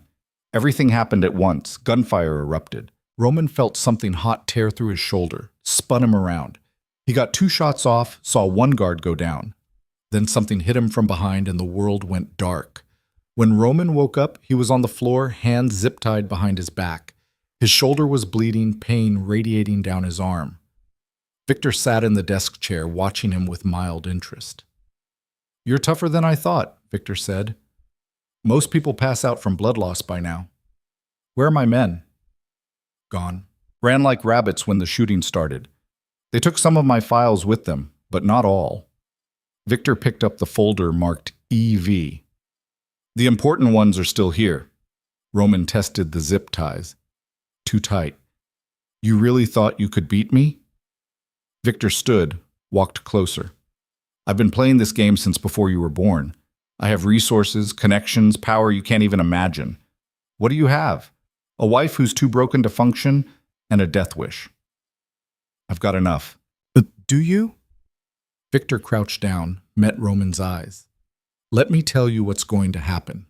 I'm going to kill you, slowly, painfully, and then I'm going to go to your house, and I'm going to bring Alara back where she belongs, back to me. Touch her and You'll what? You're bleeding out on my floor? You're not in a position to threaten anyone." Victor stood. "But before you die, I want you to know something. Alara will forget about you. Eventually. They all do. They all learn to love me again, given enough time and the right motivation." Roman's vision was swimming. Blood loss. He had minutes at best. Victor turned to his guards. "When he's dead, clean this up. Make it look like he never—" The door exploded inward. Alara stood in the doorway with a gun in her hands, eyes wild and determined. "Get away from him," she said. Victor's face cycled through emotions: surprise, anger, and finally something that might have been pleasure. "Alara, darling, you came." "I said get away from him." "Or what? You'll shoot me?" Victor laughed. "You don't have it in you. You're too weak, too broken. I made sure of that." Alara's hands were shaking so badly the gun wavered, but she didn't lower it. "You're wrong. I'm not broken anymore." "Then prove it. Pull the trigger." For a long moment, nobody moved. Roman could see the war happening on Alara's face. Fear versus rage, trauma versus determination. "I can't," she whispered. "I can't be like you." "I know." Victor smiled. "That's why you'll always be mine." He moved toward her. Alara pulled the trigger. The shot went wide, hitting the wall behind Victor's head. But it was enough to make him stop, enough to make the guards hesitate. And in that hesitation, Dominic and 3 of Roman's guys poured through the door behind Alara, guns drawn. "Nobody move!" Dominic shouted. Victor's guards looked at their boss. Victor looked at Alara, and Alara looked at Roman. "Get him out of here," she said. Dominic cut Roman's zip ties while 2 of his guys covered the room. Roman's shoulder screamed in protest, but he forced himself to his feet. "The files," he managed. "Already in the car." Dominic got under his arm, supporting his weight. "Come on, boss. Time to go." They backed toward the door. Victor watched them with cold fury. "This isn't over," he said. "Yeah, it is," Alara said. She was still holding the gun, still shaking, but her voice was steady. "I'm done being afraid of you, done letting you control my life. You're finished, Victor. You just don't know it yet." Bold words from someone pointing an empty gun. Alara looked down. The gun had been fired once. No way to know if it was empty or not without checking. "Guess you'll have to wonder," she said. They ran. Roman barely remembered the escape, just pain and blood and Alara's hand gripping his arm as they stumbled through hallways. Sirens wailed in the distance. Someone had called the cops. They made it to the cars, Dominic practically throwing Roman into the back seat. Alara climbed in beside him, pressing something against his shoulder wound. "Drive," she told Dominic. They drove. Roman's consciousness flickered. He was aware of Alara's hands on him, her voice in his ear telling him to stay awake. He was aware of pain, endless and consuming. And he was aware that they'd done it. They'd gotten the files. They'd survived. And Alara, broken, terrified Alara, had pointed a gun at her abuser and refused to be a victim anymore. "You came for me," Roman managed to say. "Of course I came for you, you idiot." Tears were streaming down her face. You think I was going to sit at home while you died for me? I told you to stay. I don't take orders from you. She pressed harder on his shoulder and he hissed in pain. Stay with me, Roman. Don't you dare die after everything we've been through. Wasn't planning on it. Good. Because when you're better, I'm going to kill you myself for being this stupid. Roman laughed, which hurt like hell. Looking forward to it. The world went fuzzy around the edges. He was vaguely aware of arriving somewhere, a doctor, one of Dominic's guys who patched up criminals and didn't ask questions, hands on him, pulling the bullet out, stitching him up. And through it all, Alara stayed, held his hand, refused to leave. When he finally came back to full consciousness, it was morning. He was in a bed, not at the mansion, somewhere safe. Alara was asleep in a chair beside him, her hand still holding his. Dominic appeared in the doorway. Welcome back. How bad? Roman asked. Could be worse. Bullet went clean through. No permanent damage if you're smart about recovery. Dominic grinned. So probably some permanent damage. The files? Safe. All of them. We've already started going through them. Boss, this is bigger than we thought. Victor's got dirt on half the city. Judges, cops, politicians, everyone. Good. We use it. Take him apart piece by piece. Already on it, FBI's been contacted, anonymously. They're going to love Christmas this year. Roman looked at Alara, still sleeping. She saved my life. Yeah, she did. Hotwired one of our cars, followed us up there, walked into a room full of armed men. Dominic shook his head. She's got more guts than half our crew. Don't tell her that, she'll get ideas. Too late. She's already making plans. Wants to testify, wants to help take Victor down properly. Roman felt something tight in his chest loosen. She's not scared anymore. I don't know about that, but she's done letting fear run her life. Dominic moved to leave, paused. You love her. Might as well admit it. Roman didn't answer, but he tightened his grip on Alara's hand, and he knew Dominic was right. Alara woke to find Roman watching her, his eyes clearer than they'd been in hours. She sat up fast, nearly knocking over the chair. You're awake. So are you. His voice was rough, but steady. How long was I out? 6 hours. The doctor said you'd be fine, but She stopped, wiped at her eyes. I didn't believe him. Takes more than a bullet to kill me. Don't. Her voice cracked. Don't make jokes about this. You almost died because of me. I almost died because Victor Hale shot me. Big difference. Alara stood, paced to the window. They were in some kind of safe house, anonymous and functional. I shouldn't have followed you. Dominic's furious, says I could have gotten everyone killed. But you didn't. Only because we got lucky. Roman shifted in the bed, grimacing at the pain. Come here. She turned. What? I said come here. Alara approached slowly, stopping at the edge of the bed. Roman reached out, took her hand. You saved my life, he said. You walked into that room knowing Victor could kill you, and you did it anyway. That's not luck. That's courage. I was terrified the whole time. Courage isn't not being scared. It's being scared and doing it anyway. He squeezed her hand. You pointed a gun at the man who tortured you for years and told him you were done. That's the bravest thing I've ever seen. Fresh tears spilled down her cheeks. I missed. I couldn't even shoot him properly. You didn't need to. You just needed him to know you weren't his anymore. Roman pulled her closer, ignoring his shoulder's protest. And you're not. You're free, Alara. Maybe not completely, not yet, but you're getting there. She sat on the edge of the bed, still holding his hand. What happens now? Now we finish what we started. The files we took, they're evidence of everything Victor's done. Names, dates, photos, videos. It's enough to bury him. The FBI won't care. He owns half of them. He owned half of them. Past tense. Dom's already started leaking information to agents we know aren't dirty. By tomorrow morning, Victor's going to wake up to a world that's a lot less friendly than it was yesterday. Alara was quiet, processing. And the women, the other victims? Were reaching out, offering protection, legal help, whatever they need to feel safe enough to come forward. Not all of them will, but some might. I want to help with that, talking to them, I understand what they're going through.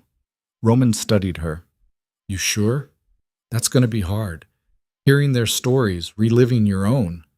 I know, but maybe that's exactly why I need to do it. She met his eyes. I spent 12 years being a victim. I'm done with that. I want to be something else now. What? I don't know yet, but not a victim. Before Roman could respond, Dominic knocked on the doorframe. Sorry to interrupt, but we've got a situation. What kind? Roman asked. The kind where Victor just called a press conference. He's claiming the compound raid was a home invasion, that you're a criminal trying to extort him. He's getting ahead of the story. Yeah. And it's working. His lawyers already filed charges: assault, breaking and entering, attempted murder. Dominic held up his phone. You're officially wanted for questioning. Roman laughed, which turned into a cough. Of course I am. This isn't funny, Elara said. He's going to flip this whole thing, make himself the victim. Let him try. We've got evidence he can't explain away. Evidence that was obtained illegally. Any lawyer will get it thrown out. She was right, and Roman knew it. They'd stolen the files, which meant using them in court would be complicated. But there were other ways to fight. Then we don't use the courts, he said. We use public opinion. Dominic grinned. I was hoping you'd say that. Over the next 3 days, while Roman recovered in the safe house, Dominic orchestrated what he called the most beautiful destruction I've ever seen. Files started appearing on investigative journalists' desks. Anonymous tips flooded police precincts. Photos surfaced on websites Victor couldn't control. The evidence was damning. Photos of underage girls at the compound, bank records showing payments to judges and cops. Videos of Victor discussing his collection with other wealthy men who shared his tastes. The media went insane. Roman watched it unfold from bed, Elara beside him reading articles on her laptop. Every hour brought new revelations, new accusations, new people coming forward. Judge Richardson resigned this morning, Elara said, scrolling. Claimed health reasons, but everyone knows it's because his name was in Victor's files. Good. 1 down, 20 more to go. The FBI announced a formal investigation. They're calling it a multi-state conspiracy involving human trafficking and racketeering. She looked up. Roman, this is really happening. He's actually going down. Not yet. He's still got resources, still got people protecting him. But we're getting there. A knock at the door. One of Dominic's guys poked his head in. Boss, there's someone here to see you. Says her name is Sarah Stone. Roman and Elara exchanged looks. Marcus's daughter? Yeah, she's alone, says it's important. Send her in. Sarah Stone was 16 and looked exactly like her father. Same sharp eyes, same careful way of moving. But where Marcus carried guilt, Sarah carried determination. Mr. Callahan, she said, I'm sorry to bother you, but I need to know. Is my dad okay? You should probably ask him that. I can't, he's missing. Has been for 2 days. Her voice stayed steady, but Roman could see the fear underneath. The last time I talked to him, he said he was helping you with something important, something dangerous. Roman sat up straighter, ignoring his shoulder's complaint. When did you last hear from him? 2 nights ago. Right after the news broke about Victor Hale. He called, said he was going into hiding for a while. That people might come looking for him and I should stay with my mom, keep the doors locked. She swallowed hard. That's not like him. He doesn't scare easy. No, he doesn't, Roman agreed. Did he say where he was going? No, but he left me something. She pulled out an envelope. Said, if anything happened to him, I should give this to you. Roman took the envelope. Inside was a single flash drive and a note in Marcus's handwriting. Everything I know, use it, and tell Sarah I'm sorry. What does that mean? Sarah asked. Sorry for what? Elara spoke up. Your father worked for Victor Hale. Did you know that? I knew he did security work. He never talked about details. He did more than security work. Elara's voice was gentle but firm. He hurt people. On Victor's orders, for years. Sarah's face went pale. You're lying. I'm not. I'm one of the people he hurt. The girl looked between them, searching for the lie, finding only truth. When she spoke again, her voice was smaller. What did he do? Things he regrets, Roman said. Things he's trying to make right now. That's why he helped us. That's why he's in danger. Sarah sat down heavily in a chair. My whole life I thought he was a good person. Strict, yeah, but good. He always made sure I had what I needed, always checked my homework, always told me to be better than him. She laughed bitterly. I guess now I know why. He loves you, Ilara said quietly. That doesn't excuse what he did, but it's true. Everything he told me about you, he's proud of who you are. Terrified you'll find out who he is. Too late for that. Sarah wiped her eyes angrily. So what now? You use whatever's on that drive and my dad goes to prison? Maybe, or maybe he disappears and starts over somewhere else. Roman held up the drive. Depends on what's on here and what he wants. I want him alive, that's what I want. Sarah stood.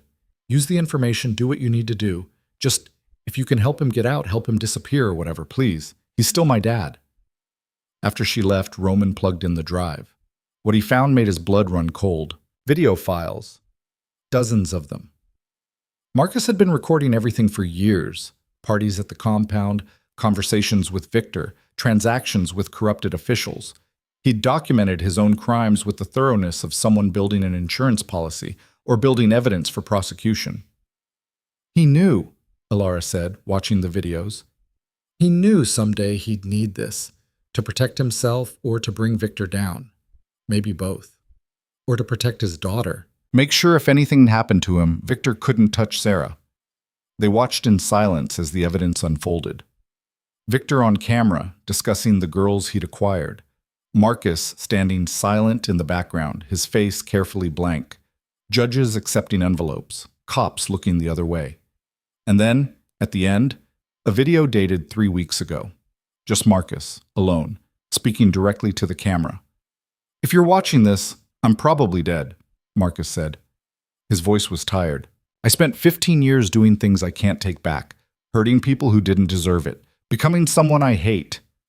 I told myself it was for Sarah, to give her a better life. But that's a lie. I did it because I was weak and scared and greedy. He paused, collecting himself. Everything on this drive is real. Every video, every file.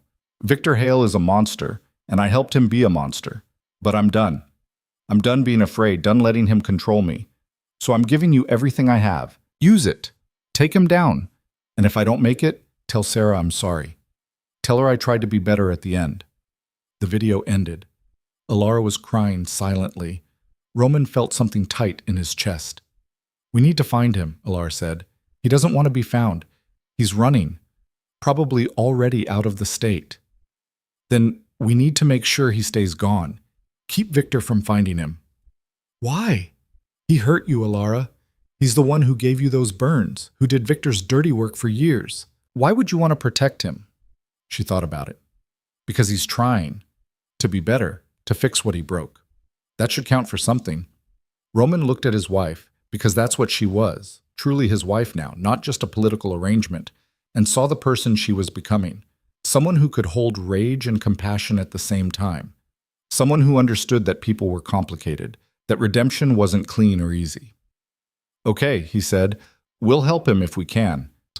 Over the next week, Victor's empire crumbled faster than anyone expected. The flash drive from Marcus provided the final pieces prosecutors needed. Federal charges were filed, arrest warrants issued.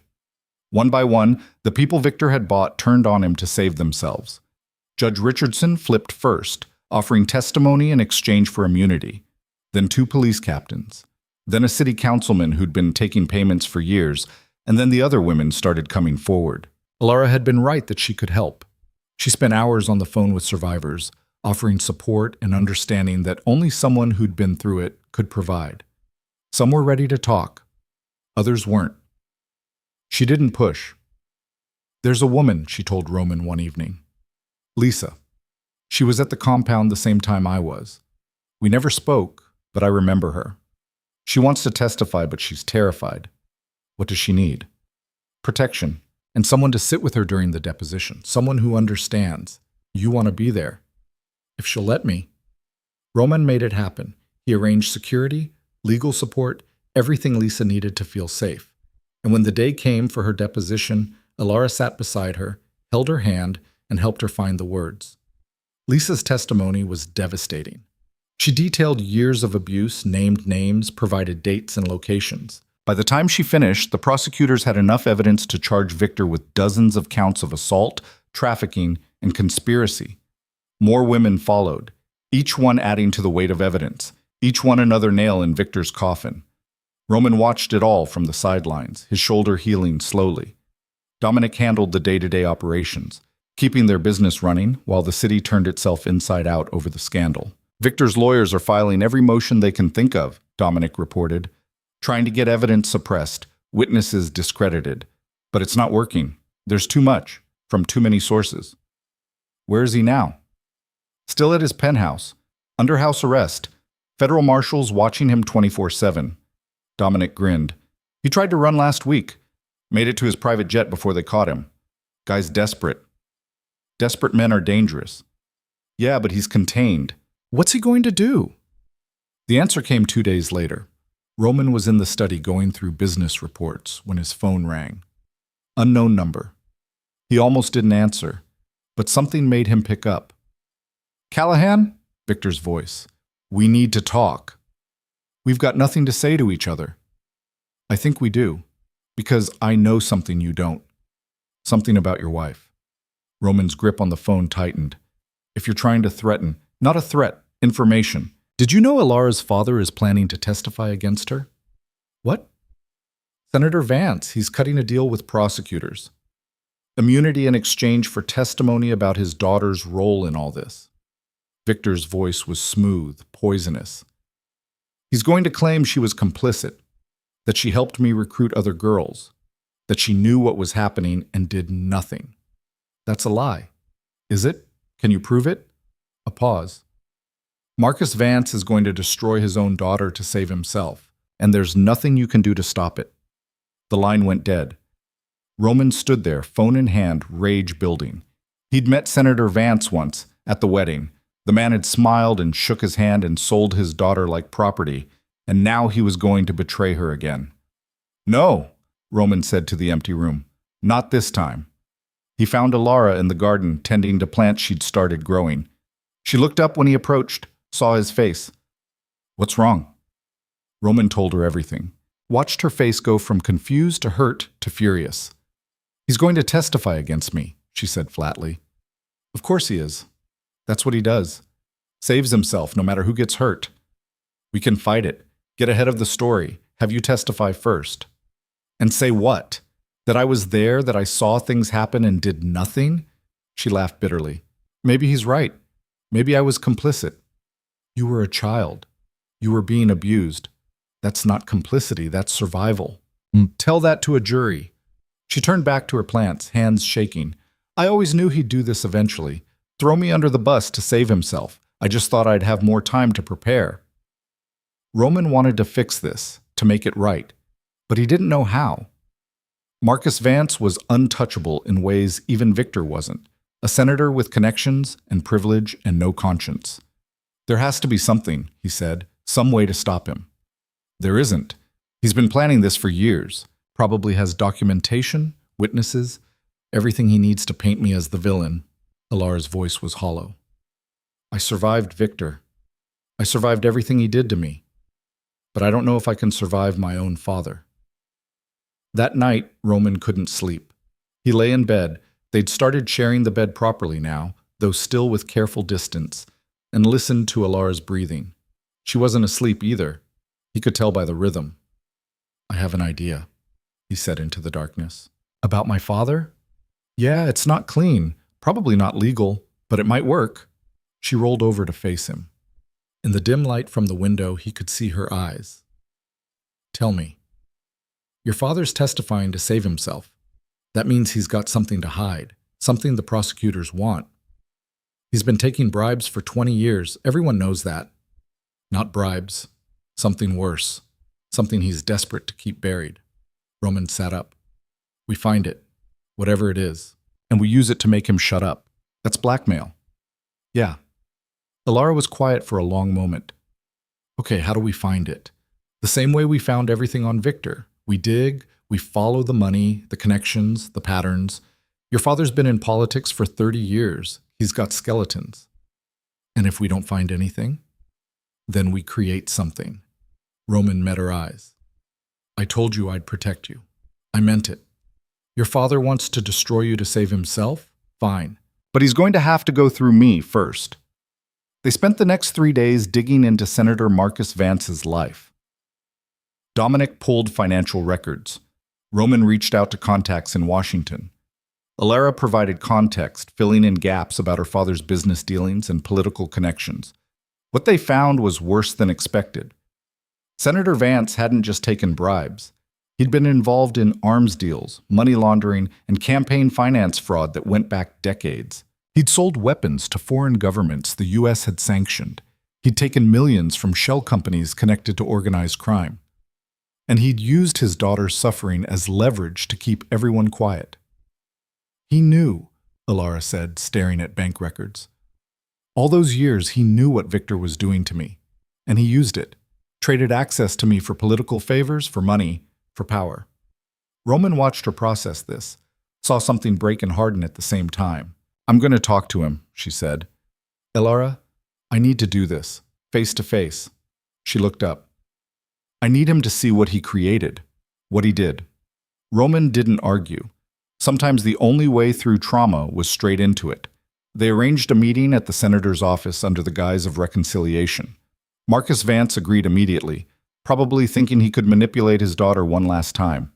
He was wrong. Alara walked into her father's office with Roman at her side. The senator stood, smiled his politician's smile. Alara, darling, it's so good to see you. Drop the act, she said. We both know why I'm here. His smile faded. If this is about my testimony, it's about everything. Every choice you made, every time you sold me out, every moment you chose yourself over your own daughter. She stepped closer. I know about the arms deals, the money laundering, the offshore accounts in the Cayman Islands. Marcus's face went pale. I don't know what you're talking about. Yes, you do. Roman placed a folder on the desk. We've got bank records, communications, testimony from people you worked with, everything we need to bury you. You're bluffing. Try us. Alara's voice was ice. You testify against me, and this all goes to the FBI. Every single piece of evidence. You'll spend the rest of your life in prison. You wouldn't. I'm your father. You stopped being my father when you handed me over to Victor Hale. She leaned on the desk. Here's how this works. You withdraw your testimony. You tell prosecutors you can't provide reliable information. And then you resign from the Senate, citing health reasons. Absolutely not. Or we destroy you. Your choice. Marcus looked between them, calculating odds, looking for an angle, finding none. If I do this, I lose everything.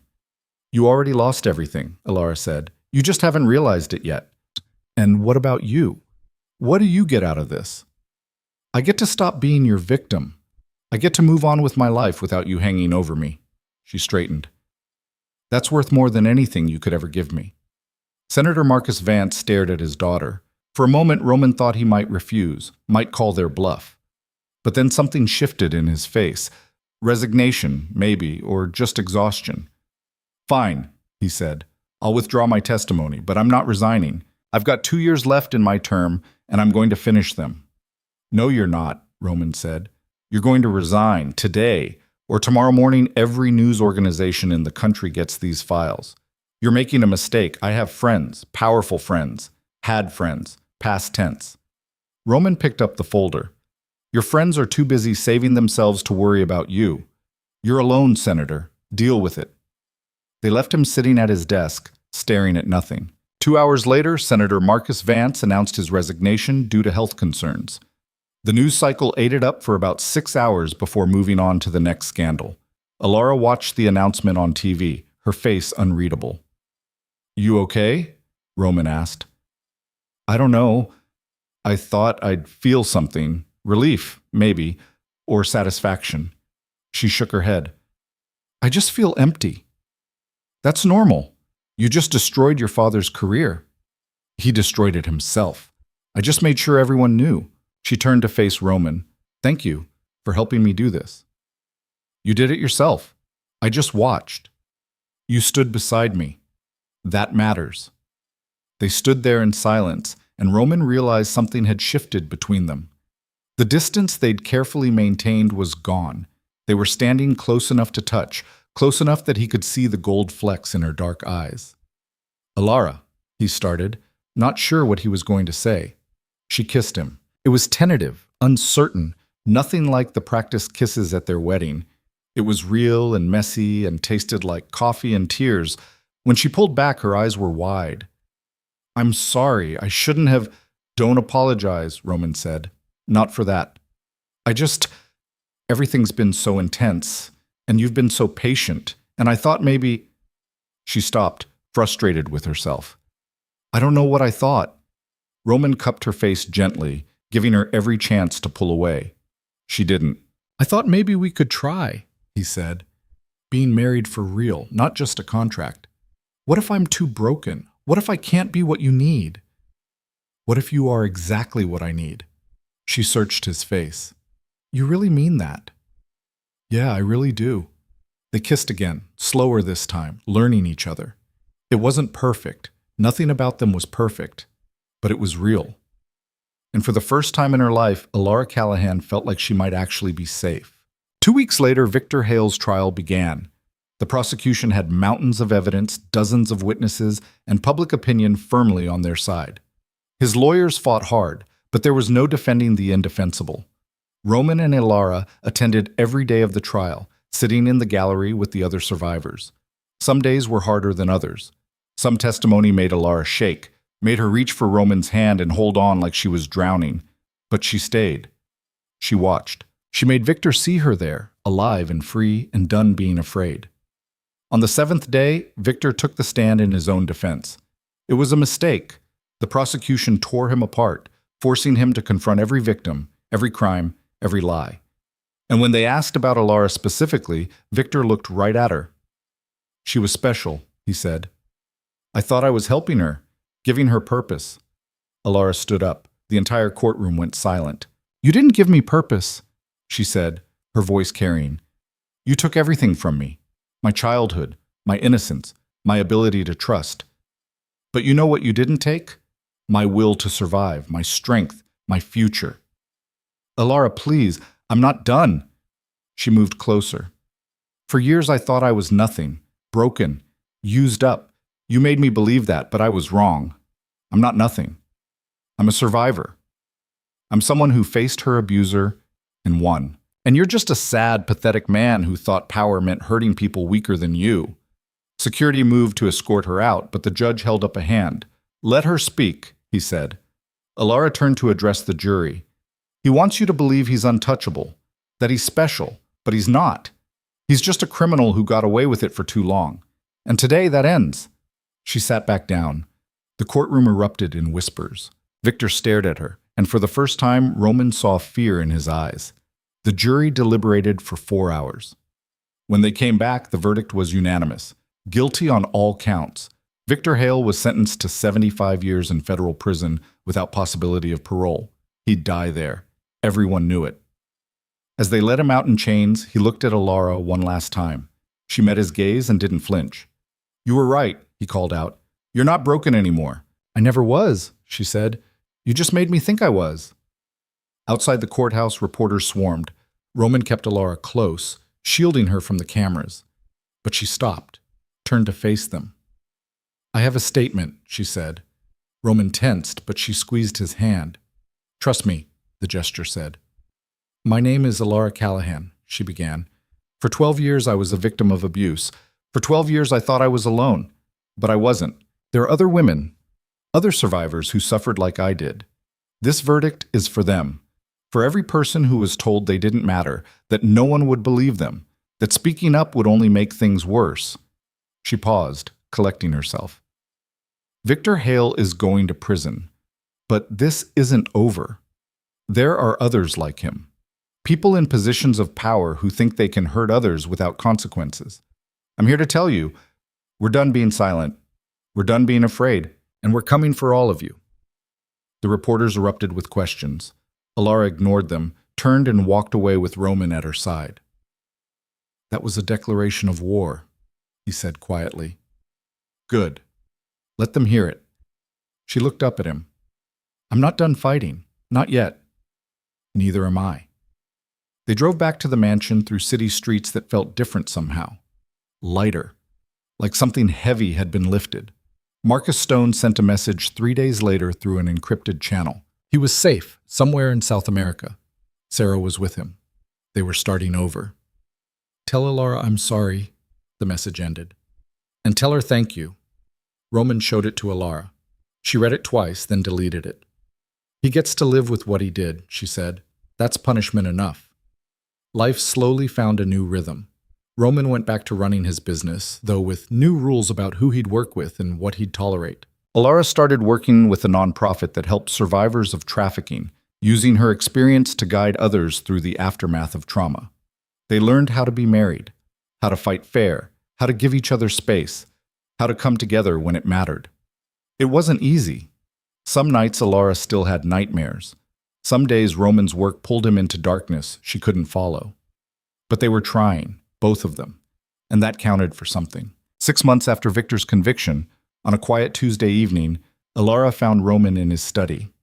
"I have something to tell you," she said. He looked up from his paperwork. "What's wrong?" "Nothing's wrong. She took a breath. "I love you." Roman blinked. Of all the things he'd expected, that wasn't it. "You don't have to say it back," she continued quickly. "I know this wasn't supposed to be that kind of marriage, but somewhere along the way it became that for me, and I needed you to know." Roman stood, walked around the desk. He'd been in love with her for months, maybe longer, but hearing her say it first cracked something open in his chest. "I love you too," he said. "Have for a while now." "Really?" "Really." Alara smiled, and it was the real thing, not practiced, not careful, just joy. "So what now?" she asked. "Now we keep going, keep fighting, keep choosing each other." He pulled her close. "Think you can handle that?" "Yeah," she said. "I think I can." They stood there in his study, two broken people who'd found each other in the wreckage, and for the first time in either of their lives, the future didn't look quite so dark. The foundation started small. Just Alara, a rented office space downtown, and a phone line that rang at all hours. She called it Phoenix House, which Roman had initially thought was too on the nose until he saw the look on the first survivor's face when she walked through the door. "Like rising from the ashes," the woman had whispered. "Exactly like that," Alara had said. That was 8 months after Victor's sentencing. Now, a year and a half later, Phoenix House occupied 3 floors of a building Roman owned, employed 15 full-time staff, and helped an average of 40 women per month. Some needed legal help. Some needed therapy. Some just needed a safe place to sleep and someone who understood. Alara was at the office more than she was home, which drove Roman crazy and also made him absurdly proud. She'd found her purpose in the wreckage, turned her pain into something that actually helped people, but it was taking a toll. Roman found her at her desk at 2 a.m. on a Wednesday, staring at case files with bloodshot eyes. He'd woken up alone and known immediately where she'd gone. "You promised you'd come home by midnight," he said from the doorway. She didn't look up. "I lost track of time." "That's the 3rd time this week." "There's a girl, 15. Her stepfather's been—" Alara stopped, jaw clenching. "She reminds me of myself at that age, before I learned to just stop fighting." Roman moved into the office, took the file from her hands. "You can't save them all, Alara." "I know that." She rubbed her eyes. "Doesn't mean I stopped trying." "No, but it means you sleep occasionally, eat real food, take care of yourself."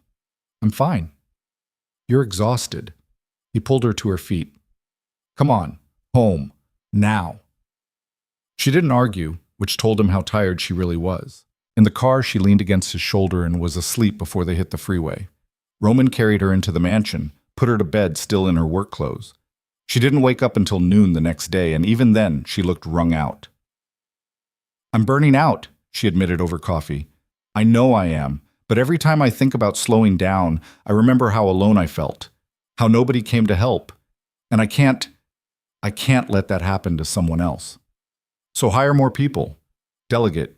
You've built something incredible, Alara, but you're trying to run it like you're still one person in a rented office. I don't trust other people to care as much as I do. They won't." Nobody's going to care about this like you do, but they don't have to. They just have to be good at their jobs. Roman set down his cup. You're not alone anymore. Stop acting like you are. She looked at him, really looked, and something in her face softened. When did you get so smart? I married you, didn't I? That got a smile. Small, but real. They hired 3 new case managers and a director of operations who'd run nonprofits for 20 years. Alara hated giving up control at first, but slowly she learned to let go, to trust that other people could carry some of the weight. It helped. Not completely, not overnight, but enough that she started coming home at reasonable hours, enough that the shadows under her eyes faded, enough that when she and Roman made love, she was present instead of lost in her head, working through case files. Things were good. Not perfect. They still fought about her working too much, about his business dealings she didn't approve of, about stupid things like whose turn it was to pick up dry cleaning, but good. Until the letter arrived. Roman found it in the mail, addressed to Alara in handwriting he didn't recognize. He almost opened it. They didn't keep secrets anymore. But something made him wait. Alara came home that evening to find him in the kitchen with the letter sitting on the counter. What's that? She asked. Don't know. It's addressed to you. She picked it up, studied the handwriting, went very still. Alara? It's from him, Victor. Her hands were shaking. How is he sending me letters? He's in prison. Prisoners are allowed to send mail. Not to their victims. There's supposed to be a restraining order. Roman took the letter, turned it over. It had been opened and resealed. Prison censors. You don't have to read it. I know. But she was already opening it anyway. Roman watched her face as she read, saw anger and fear and something else flash across her features. When she finished, she handed it to him without a word. The letter was short. Victor's handwriting was elegant, precise. Dear Alara, I hope this letter finds you well. I've been watching the news. Phoenix House is impressive. You've helped a lot of people. I'm proud of you. I always knew you were special. I'm writing because I'm dying. Pancreatic cancer. The doctors give me 6 months, maybe less. I've had a lot of time to think in here, and I wanted you to know something. I'm sorry. Not for what I did. I'm not capable of that kind of regret. But I'm sorry that you suffered. That was never my intention. You were supposed to understand, to see that what we had was special, but you never did. You fought me until the end. I respect that, even as it broke my heart. I don't expect forgiveness. I don't deserve it. I just wanted you to know that in my own way, I loved you. I still do. When I die, they'll cremate me. I've left instructions that my ashes be scattered at the compound. I know you hate that place, but it's where I felt closest to you. Where we built something, even if you can't see it that way. Take care of yourself, Alara, and take care of your husband. He's a better man than I gave him credit for. Victor. Roman read it twice, feeling sick. This is manipulation. He's trying to get in your head one last time. I know. Alara took the letter back, stared at it. He says he loved me. He doesn't know what love is. No. He knows what obsession is, what possession is. She crumpled the letter. He's dying. Good. I hope it hurts. But Roman could see the turmoil in her eyes. However much she hated Victor, he'd been a part of her life for 12 years. And now he was dying. Do you want to see him? Roman asked carefully. No. Said too fast. Why would I want that? Closure, maybe. Or to tell him to his face what he did to you. I already did that. At the trial. I know, but this is different. This is him dying, knowing he lost. Might feel good to watch. Alara was quiet for a long time. Would you come with me? If I went? Wherever you need me to be? She thought about it for 3 days. Roman didn't push. This was her choice, her trauma, her decision. Finally, she said yes. The prison was upstate, maximum security, the kind of place where men went to disappear. They processed Roman and Alara through multiple checkpoints, took their phones, searched them thoroughly. Victor was in the medical wing. They'd moved him there a month ago when the cancer got bad. The guard who escorted them warned that he looked different than his trial photos. Nothing could have prepared them. Victor Hale had always been thin, but now he was skeletal.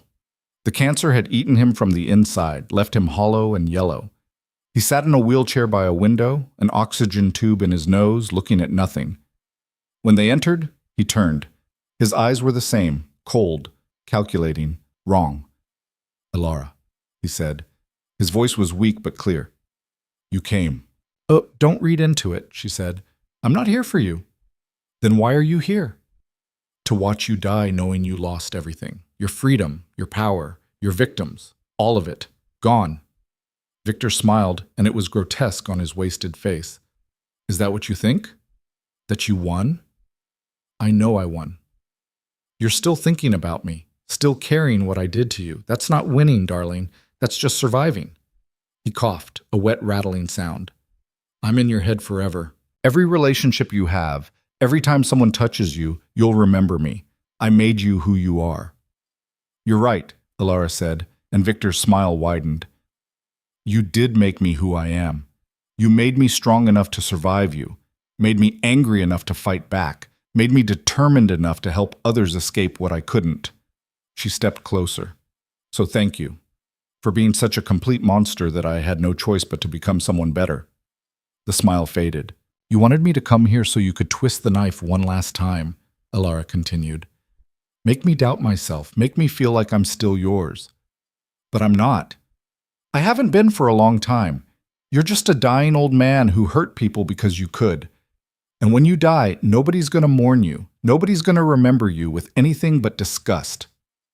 "Your husband will remember me," Victor said, looking at Roman.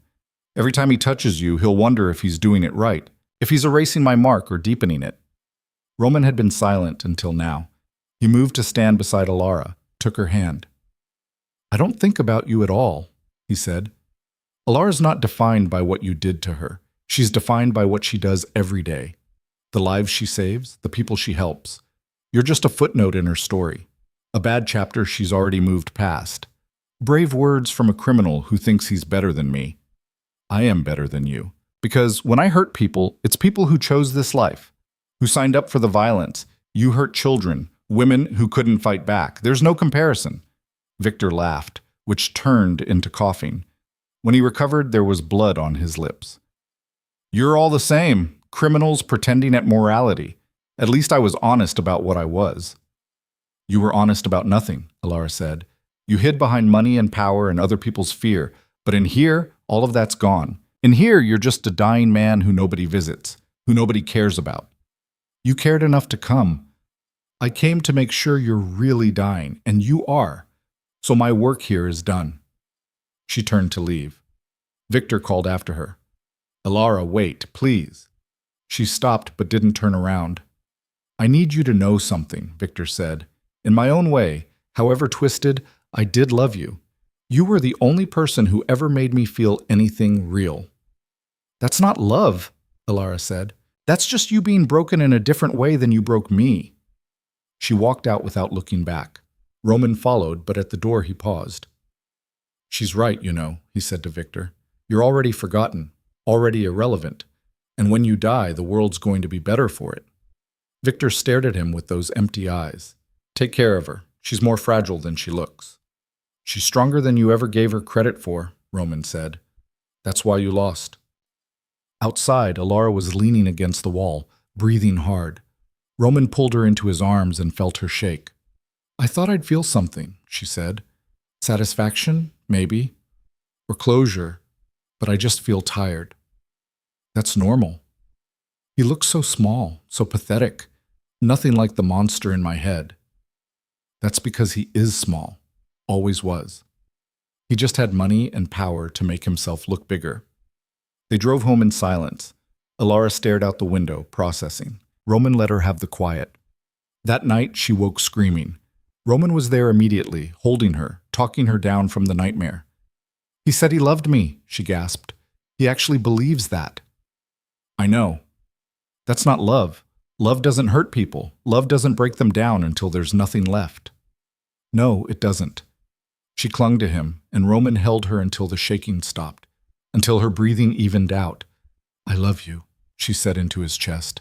"The real kind. The kind that makes me better, not worse." "I love you too.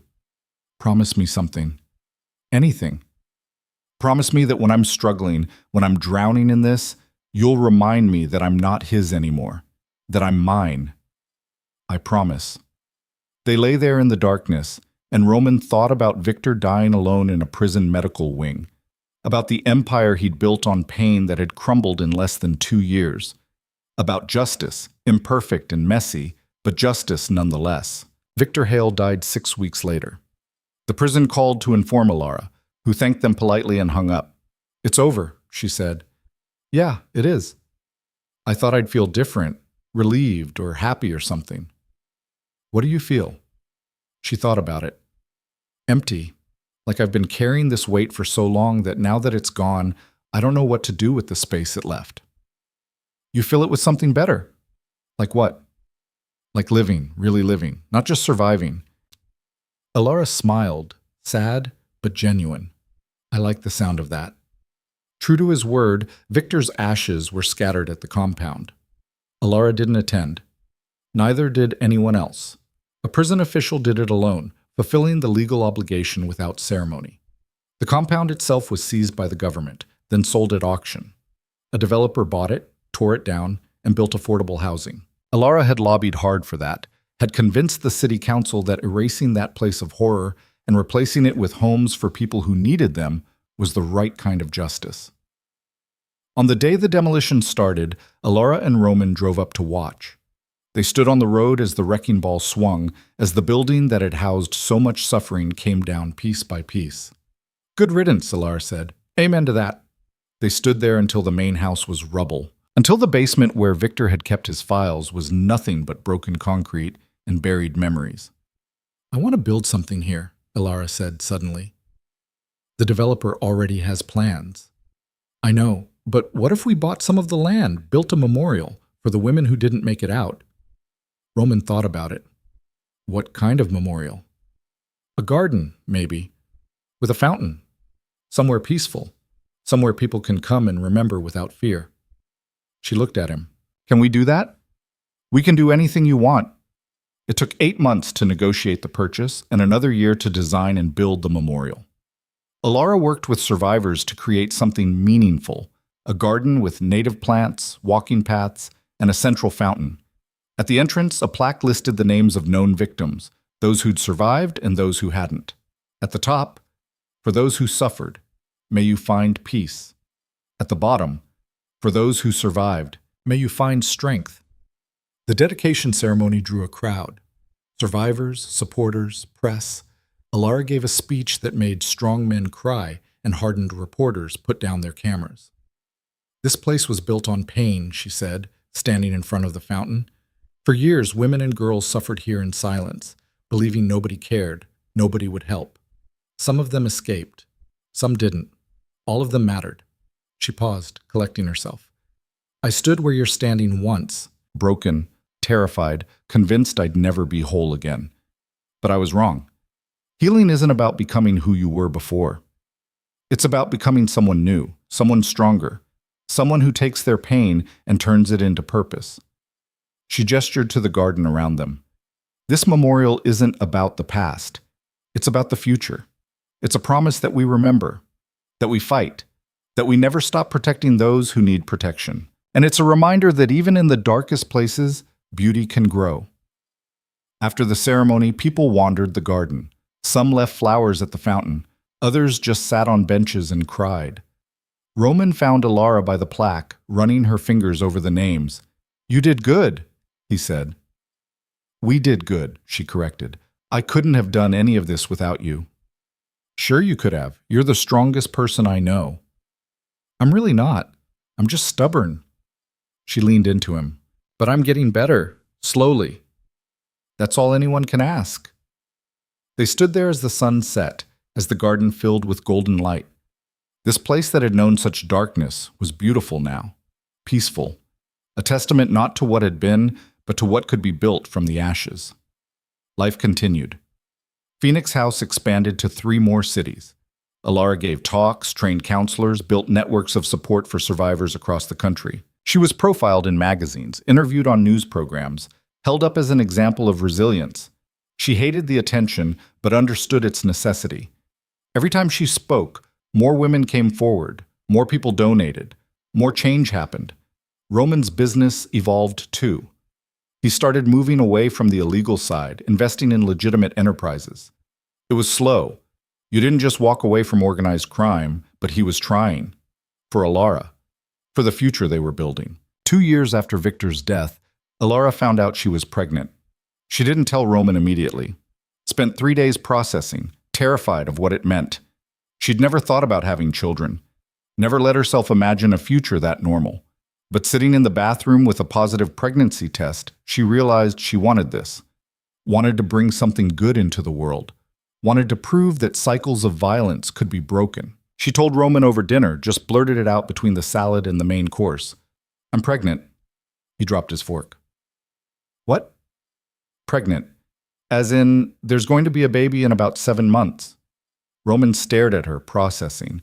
Then slowly, a smile spread across his face. "We're having a baby. Apparently." He got up, moved around the table, pulled her into his arms. "We're having a baby. You said that already." "I know. I'm just..." He pulled back to look at her. "Are you okay with this? I know kids weren't part of the plan. We didn't have a plan. We had a contract that became a marriage that became a life." She touched his face. "And yeah, I'm okay with it. Terrified, but okay." "Me too, on both counts." They stood there in the dining room, holding each other, imagining a future that included a child. It was terrifying and wonderful and absolutely insane. And Alara had never felt more ready for anything in her life. The pregnancy was hard. Morning sickness that lasted all day. Anxiety about whether she could be a good mother given her history. Fear that she'd somehow pass her trauma to their child. But Roman was there through all of it. Held her hair when she was sick. Talked her down from panic attacks. Reminded her daily that she was going to be an amazing mother. Phoenix House threw her a baby shower that made her cry. Survivors she'd helped over the years showed up with gifts and stories about how she'd changed their lives. It was overwhelming and beautiful and made her realize how far she'd come. She wasn't just surviving anymore. She was thriving. The baby came early on a Tuesday morning in spring. Labor was long and brutal, and Alara screamed things at Roman that would have made a sailor blush. But when the doctor placed their daughter in her arms, everything else disappeared. She was perfect.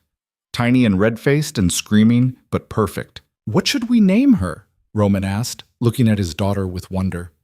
Alara had thought about this, had gone through hundreds of names, looking for the right one. Something that meant strength. Something that meant hope. "Phoenix," she said. "Her name is Phoenix." Roman smiled. Rising from the ashes. Exactly. They took Phoenix home to a nursery they'd spent months preparing. Roman had painted it himself, a soft yellow with clouds on the ceiling. Alara had picked out furniture, books, toys. Everything they did was deliberate, conscious. A choice to give their daughter everything they'd never had: safety, love, a future without fear. The first few months were exhausting. Phoenix didn't sleep. Alara didn't sleep. Roman functioned on coffee and determination. But there were moments, quiet moments in the middle of the night when Alara held her daughter and realized this was what healing looked like. Not erasing the past, but building something new on top of it. One evening, when Phoenix was 6 months old, Roman found Alara in the nursery just watching their daughter sleep. "You okay?" he asked. "I was just thinking about how different my life is now than I thought it would be." She looked up at him. "When I married you, I thought I was trading one prison for another, that I'd spend the rest of my life being owned by someone. And now?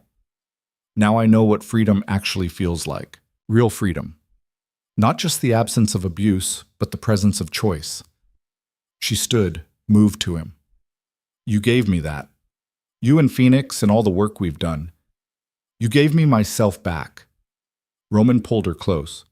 "You did that yourself. I just stood beside you while you figured it out. Don't downplay it. You changed everything. We changed everything. Together." They stood there in the soft light of the nursery, watching their daughter sleep. Outside, the city continued its endless motion. But in here, in this room, there was peace. Phoenix House celebrated its 5th anniversary with a gala that raised $2 million. Alara gave a speech about the 500 women they'd helped, the legislation they'd influenced, the cultural shifts they'd contributed to. But the part that mattered most to her was personal.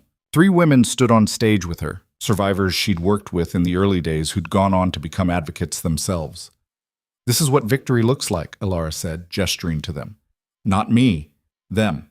Every person who takes their pain and turns it into power, who refuses to be defined by what was done to them. That's the real revolution." After the gala, Roman found her on the balcony of the venue, looking at the city lights. "Tired?" he asked. "Exhausted, but happy." She leaned back against him. "We did something good, didn't we?" "You did something incredible." "We," she corrected. "You funded it, supported it, believed in it when nobody else did. It was your vision. And your faith." They stood there watching the city, and Roman thought about the scared woman he'd married 5 years ago, about how far she'd come, how far they'd come together. "I love you," he said. "I love you too." It was simple, true. Everything they'd built had come from that foundation. Love that didn't hurt, love that didn't take, love that just was.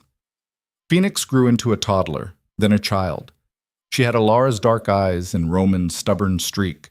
She was fierce and kind and absolutely fearless. Sometimes Alara watched her daughter play and wondered what she would have been like if she'd had that kind of childhood, that kind of freedom.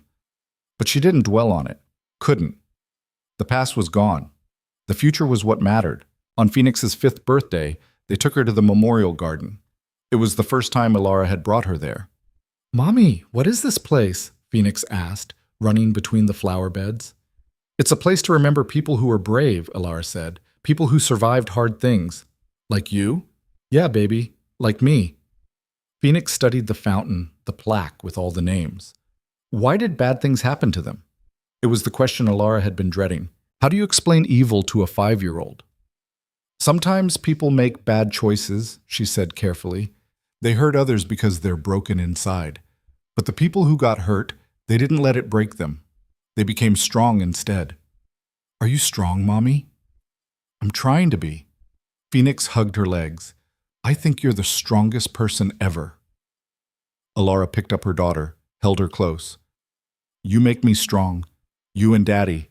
You give me reasons to keep fighting." Roman joined them by the fountain. "Everything okay?" "Everything's perfect," Alara said. And she meant it. Life wasn't perfect. They still had hard days, still fought sometimes, still struggled with the weight of their pasts. But they had each other, had Phoenix, had a purpose that mattered. That was more than enough. 10 years after Victor's death, a journalist approached Alara about writing a book. She'd declined interviews before, preferring to let her work speak for itself. But this felt different. "I want to tell the whole story," the journalist said. "Not just about Victor and what he did, but about you. About how you built something meaningful from trauma. About what real recovery looks like." Alara thought about it for weeks.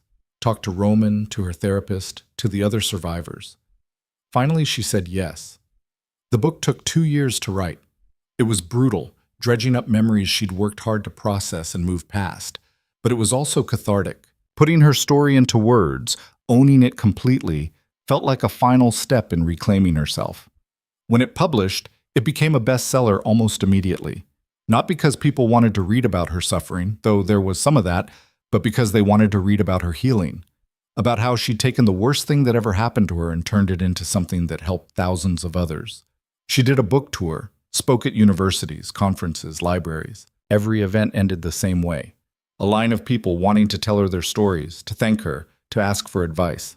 Alara listened to everyone, gave what help she could, and when she got home, she held Roman and Phoenix and reminded herself why she did this work, because everyone deserved to be seen, to be heard, to matter.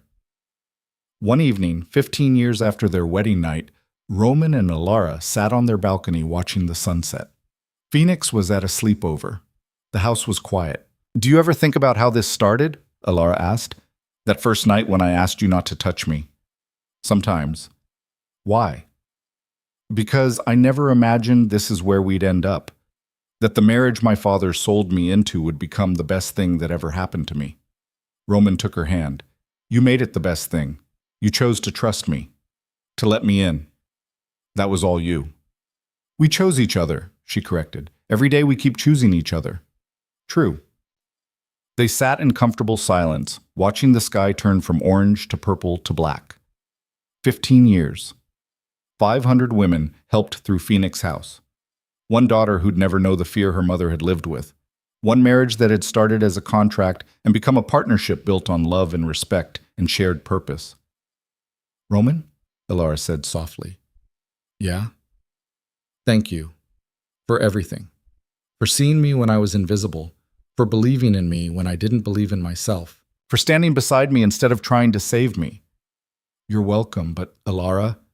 "Yeah?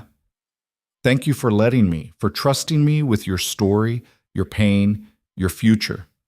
For teaching me what real strength looks like." He pulled her closer. "You saved yourself, but you saved me too. From becoming someone I would have hated."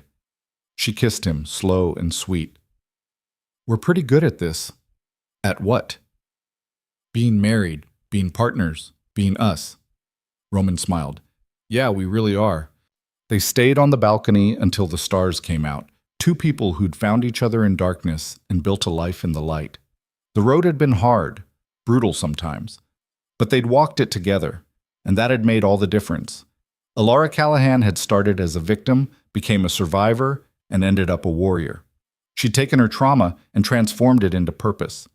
She'd helped hundreds of women find their own strength. She'd raised a daughter who'd never know fear the way she had, but more than any of that, she'd learned to love herself, to see herself as worthy, to understand that what had been done to her didn't define her, what she did with it did, and what she'd done was extraordinary. Roman Callahan had started as a criminal, become a protector, and ended up a partner. He'd learned that real power wasn't about control or fear. It was about standing beside someone and helping them become who they were meant to be. Together, they'd proven something rare and true.